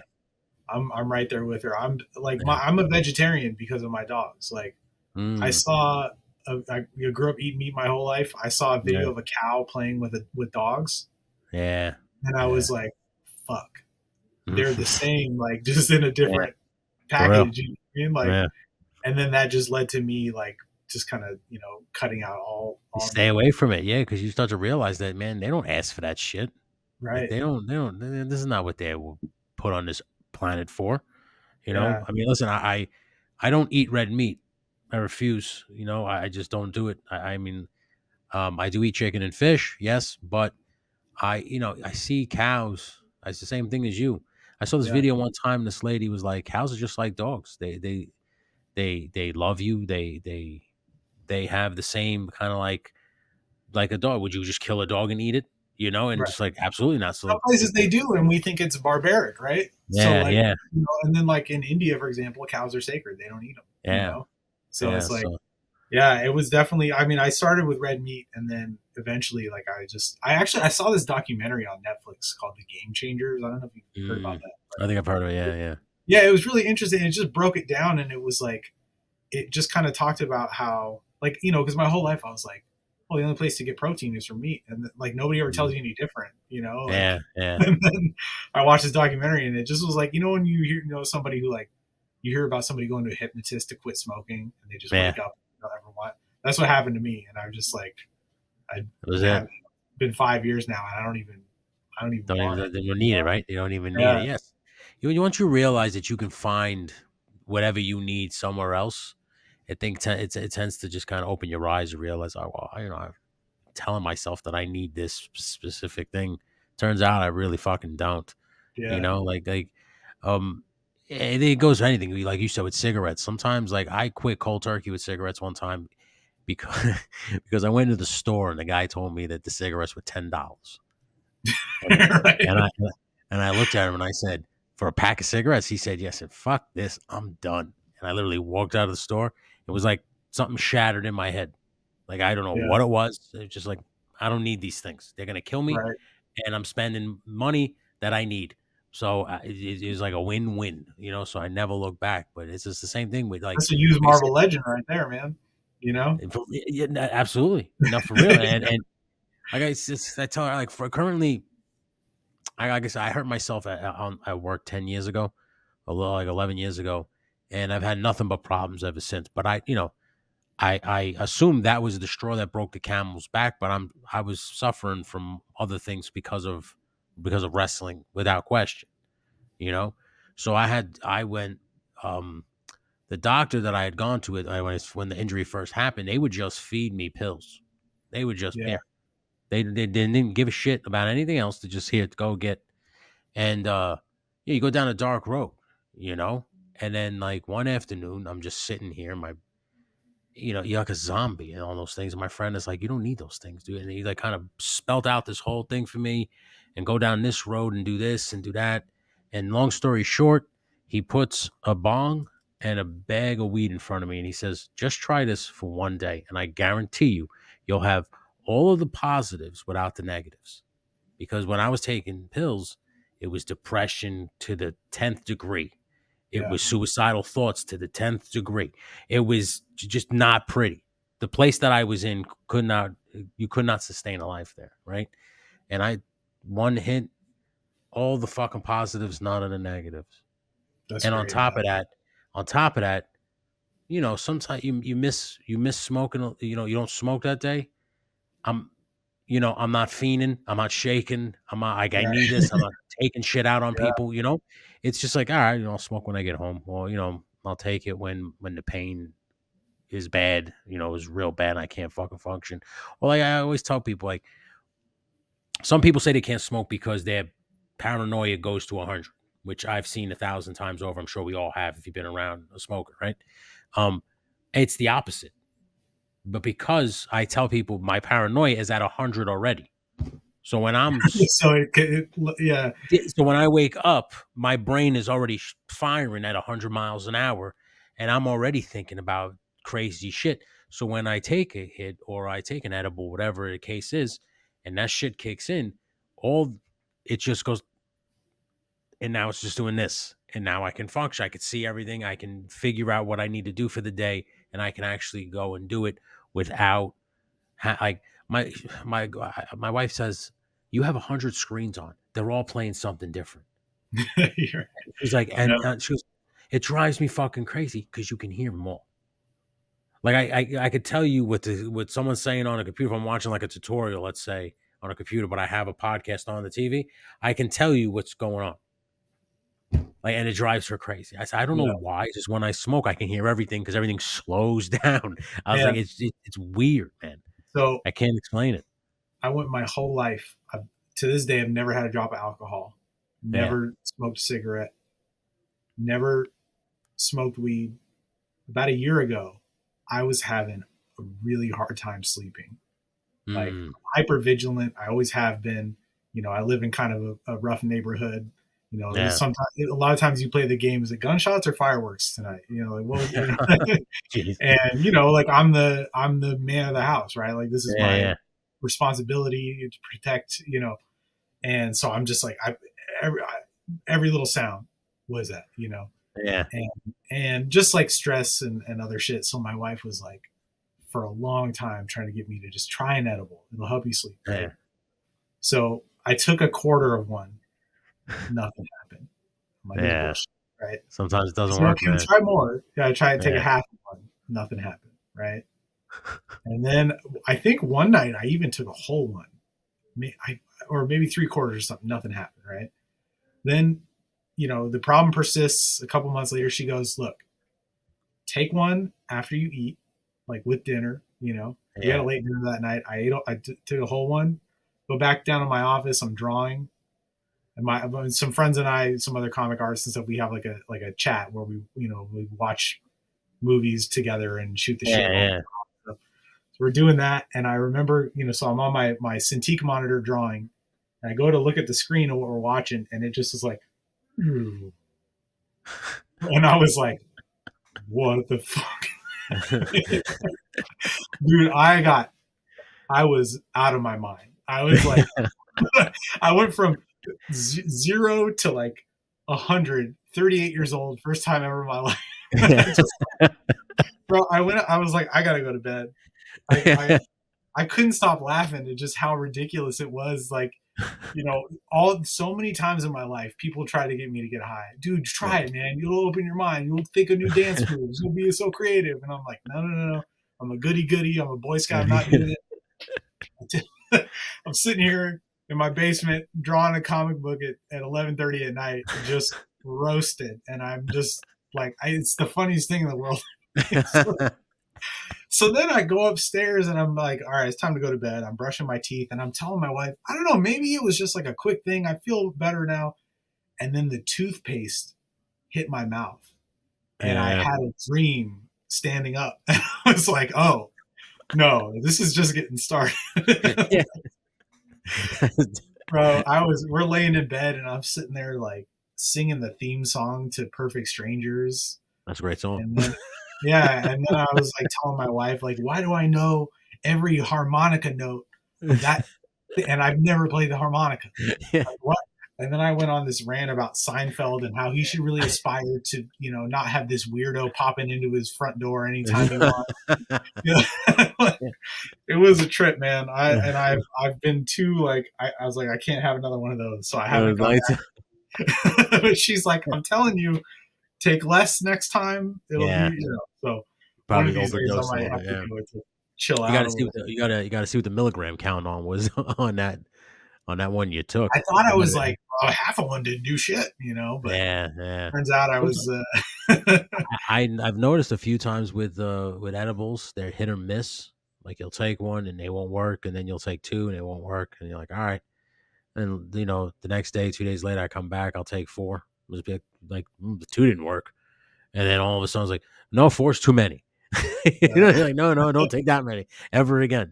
That's happened a few times to me, where it's just like, okay, responsible. Just know the milligrams, know what your limit is. Don't teeter on the limit. Don't step over the limit. So what I found was I take these. They're called jams. They're fast acting, 5 milligrams.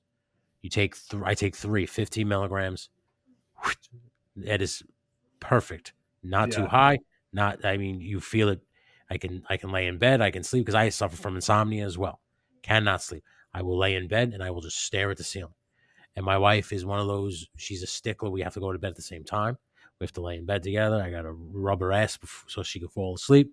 And here I am, 1:30 in the morning. She's snoozing like Susan, and I'm staring at the ceiling, counting sheep because I can't fucking sleep. So it's like, I'm glad you're sleeping, but I'm wide the fuck awake, just staring at the ceiling now. So like edibles will sometimes put me to bed. Sometimes it's just like that. It's like, what the fuck? It's like I didn't take anything. I'm just sitting here, the same problem before, so it's like hit and miss. I noticed that the best for me, and I can't speak for everybody, I can only speak for myself, is flour. It's just smoking a little bit of flour, just take one hit out of a bomb right before bed.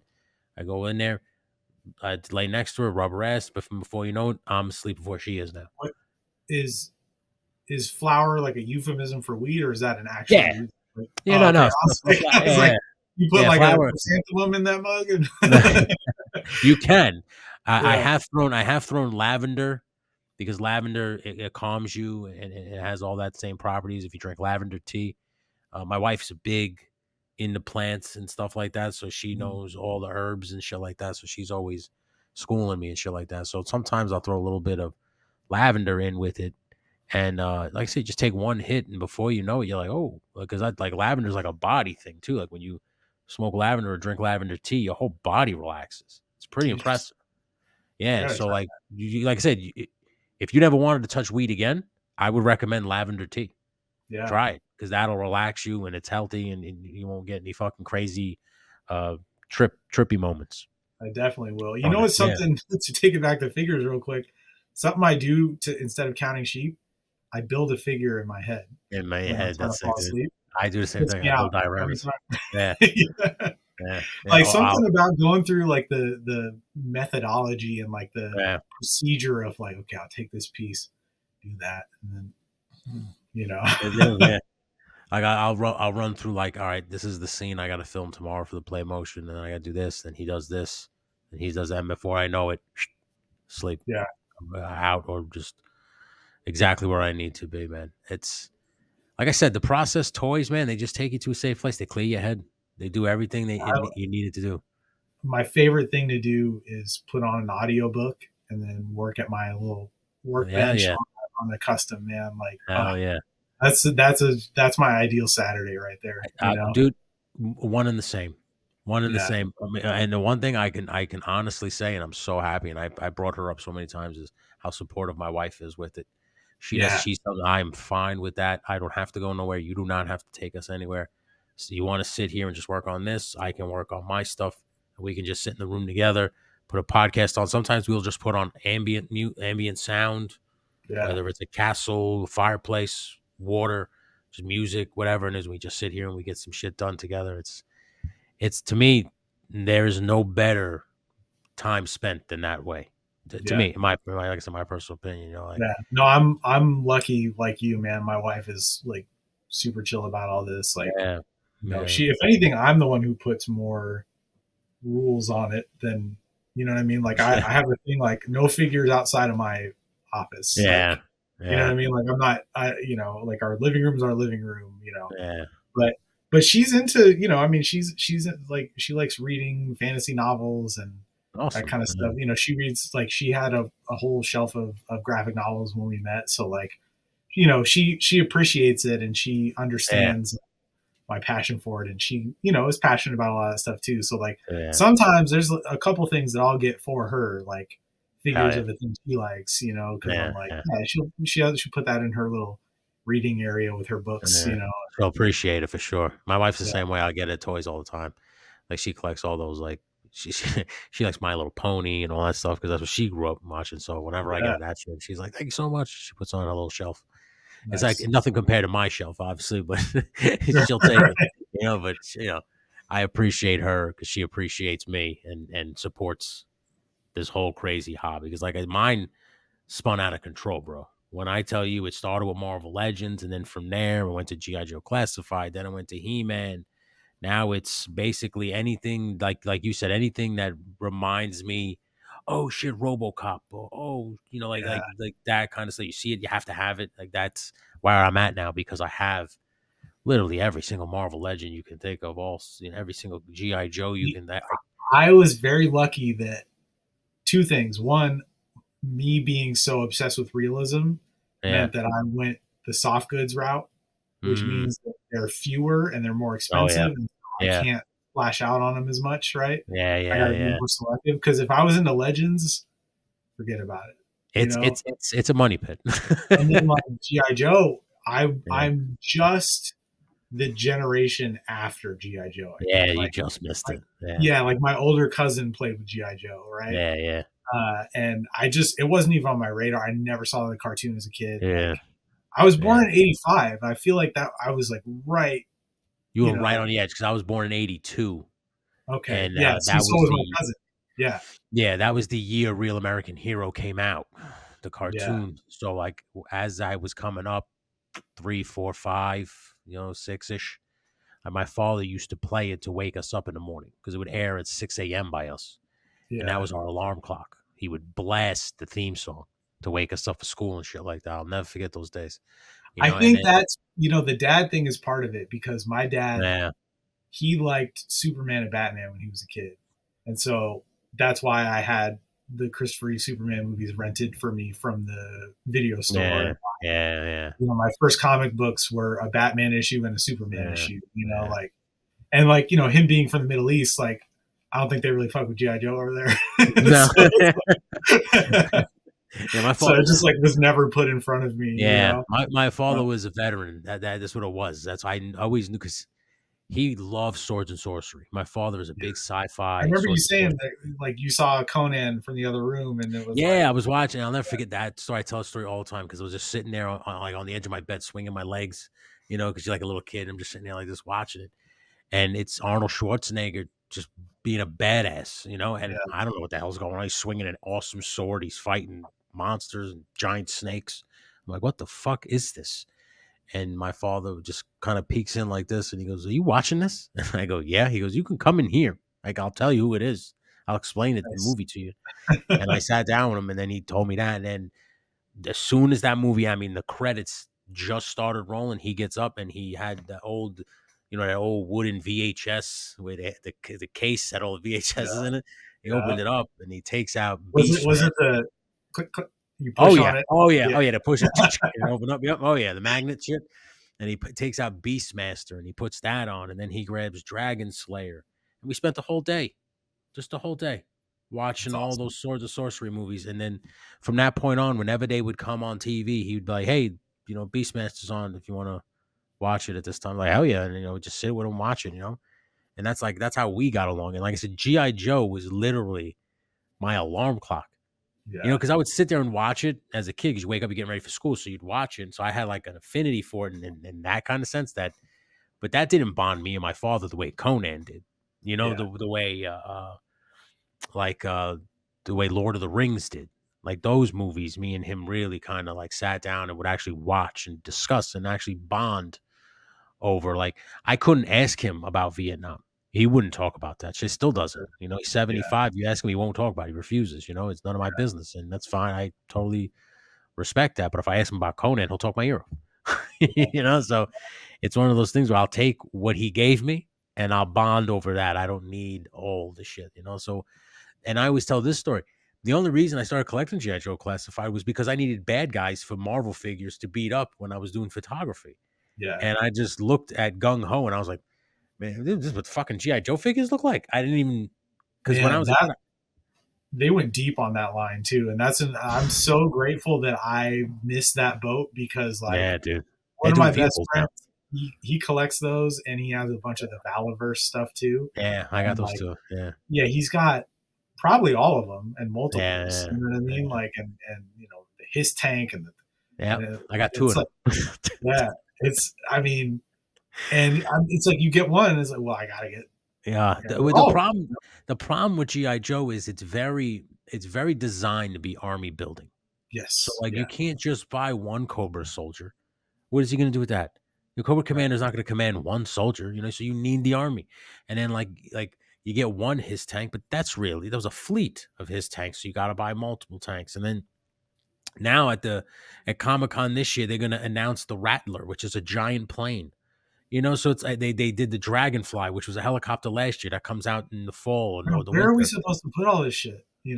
The Dragonfly is 2.5 feet long. The Rattler, they're talking about being 3 feet, almost 4 feet long.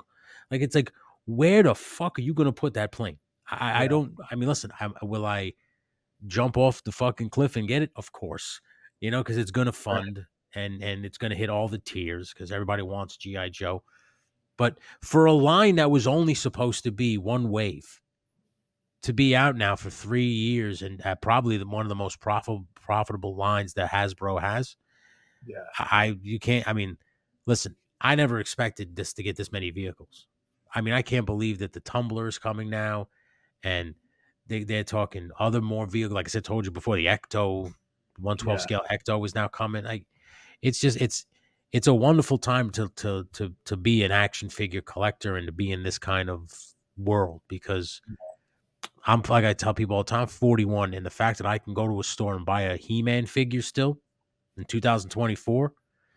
How do you And I that they're getting better too. I mean, Yeah, like, the yeah, articulation's improving, the and designs are I improving. always say I put the Masterverse He-Man line against any line out there because with the articulation and the detail, it's all there. So you can Yeah. sit here and tell me that Hasbro's good and Valaverse is good, but everybody always they don't disrespect it, but they always glance over it because it's He-Man. And I'm always like, yo, if more figure lines were took lessons from that one, I think people would be complaining less. They wouldn't Yeah. complain as much because it's just a good figure all around, and it doesn't That's break. another one that I missed the boat on. Like, He and Man, so yeah, I yeah, it's another one that I admire from afar. Like, I'm like, man, those yeah, look cool. I'm grateful that I don't have. Dude, I had a weird, like, I was my childhood was like selectively sheltered in certain ways. yeah, yeah, And I don't think I was like not shown He Man for any reason, but it just like yeah. it just Just I missed think it. maybe yeah, and that and Yeah, like sometimes the things were like you know like if my dad wasn't into it, it just this wouldn't wasn't show. on. Yeah, Like yeah. I didn't see Star Wars. I didn't see A New Hope until I was 14, 13, 14. Oh wow. Like Hey, so I don't have that nostalgia for like hmm, wake up in the morning, pop the VHS in like that, yeah, yeah, so Star Wars is like a whole I mean, I've seen them at this point for the yeah, most part, but like it's just not a thing that I feel like I need to have them. So yeah. like You don't GI rush Joe, out. what's that? Yeah, so you don't rush out to go get Star Wars Right. stuff. It just I don't doesn't have touch a you. single Yeah, Star Wars figure in my like because I just yeah, other than a couple that maybe people have given me like oh here's if you want to use this for parts or something yeah, yeah. so like I mean He Man, GI Joe, Star Wars, like all those are just like I don't have to spend money on that stuff, Money on which that. is really nice. Hey, count yourself lucky, buddy, because those are the money pits right there. All three of those lines that you just said. Marvel Legends is good, but like the ones that are coming out now are better. Like Yeah, the when if you were collecting them from the beginning, they had their problems. The paint app sucked. Some figures broke. The articulation on some figures were when just dog like all female figures were dog shit until finally now they just wised up and gave them double jointed elbows, which they weren't doing before for some reason. I couldn't give you an answer why. yeah, But now all of a sudden they're like wisening up. The one thing that annoys me the most about some of these toy lines is like you've made 12 different Wolverines and now you have to make new Wolverines because you got new molds, pinless bodies. So now people who have all those Wolverines now have to buy the whole new crop of Wolverines that you're going to start dropping because now you're coming out with pinless bodies and butterfly joints and all yeah, this other shit. It's fucking it's baffling to me. How many if I have every single Wolverine variant because I love Wolverine. So I have every single one. And every time they come out with a new one, I'll tell myself, I ain't buying another fucking Wolverine. And every time he comes out, he's pre-ordered on my man. thing. Somehow. I don't know I, why, but I'm a big X-Men fan. yeah. X-Men, the cartoon when I was a little kid, that was like I'll never forget the first time I saw Wolverine. I was like, I have Yeah. to draw him. Like I sat Yeah. down and just was like, I'm doing it. Yeah. And so I definitely consider myself a fan. I drew an issue of Wolverine about, I think it was last November. Hell Uh, yeah. and I had to like look up the suit he was wearing, to make sure I got it right. They sent me a little bit Yeah. of reference, but I needed a couple other angles. And I was like, man, how many different suits have they put this man in? And so Hmm. if they make figures of all of those, They I have mean, most of them. They have yeah. most of them. Yeah, they have most of them. Now The- they're releasing all like the street clothes shit now. Like so that's what oh you're yeah, getting. yeah. One of them. The way Yeah. I've been able to spare myself a lot of heartache and headache is that I tend to just pick one definitive version Yeah, yeah. that I go with, except for Superman. For Superman, I have, That's your guy. yeah. So I That's have why. like, Yeah. yeah, different versions of them for sure. I do have a couple Wolverines though. I have all the Mezco ones. You know, I had to get those. Those But were good figures. I won't lie yeah, to with you. the exception of the Samurai one's the only one I don't have. Okay. And I don't have the original Tiger Stripe, but I got the reissue or the The 2.0. reissue. Yeah, yeah. But yeah, man, like it's definitely a slippery slope. And, that's one thing that's nice about customizing too, is like I generally enjoy a figure more if I had to do something to it, you Yeah, know? yeah, And so that stops me from getting too many because I can't do something to all of them. yeah. You know what I mean? And like with the Ecto one, for example, like I'll probably skip the Hasbro one because I'll get more satisfaction out of making Making it one. yourself for Yeah. sure. Yeah. I did a simple custom to an Iron Man figure a couple days ago, and just that made me love the figure even more. It was just a Right? simple Gundam marker, add some detail to like they when they made him, they didn't literally fill in all the lines with some shading or whatever. He just looked very plain, and you just took a Gundam marker and I filled in the lines, and after just looked, I was like, holy shit, this figure just went up from being like a figure that I like on my shelf to like my favorite Iron Man Yeah. figure, just in a matter of minutes. It was pretty impressive, That's why man. I try to do videos sometimes that are like that Batman one you're talking about, where it's like, Yeah, here's how you can use easy to find, cheap materials, and you yeah, don't even really have to know how to do much. Like, just like kind of follow this, and yeah. you'll level it up. And you're that because I feel like that will make other people get to appreciate the stuff that they have more. Exactly. Like, Exactly. When you put a little bit of elbow grease into a figure and you take it from that, like you said, a $20 figure to now something that looks like you spend $150 on. There's, like I said, it's gratifying, rewarding, and you have something to show for it. Like you can tell, look at how awesome this looks now yeah, compared to the one that you bought and you just put on a shelf and didn't do anything to. I've just put a little bit of effort, some cheap paint, some time, and some effort. And now my figure went from being $20 piece that I could probably sell now for $100. yeah. It does. Like I said, a little bit of creativity, a little bit of talent gets you a long way, man. For real, for real. Even just head swaps sometimes. It's like, But that's it. That's all it'll take. yeah, look at this thing. Yeah, yeah. Yeah. And I've done that a few times too.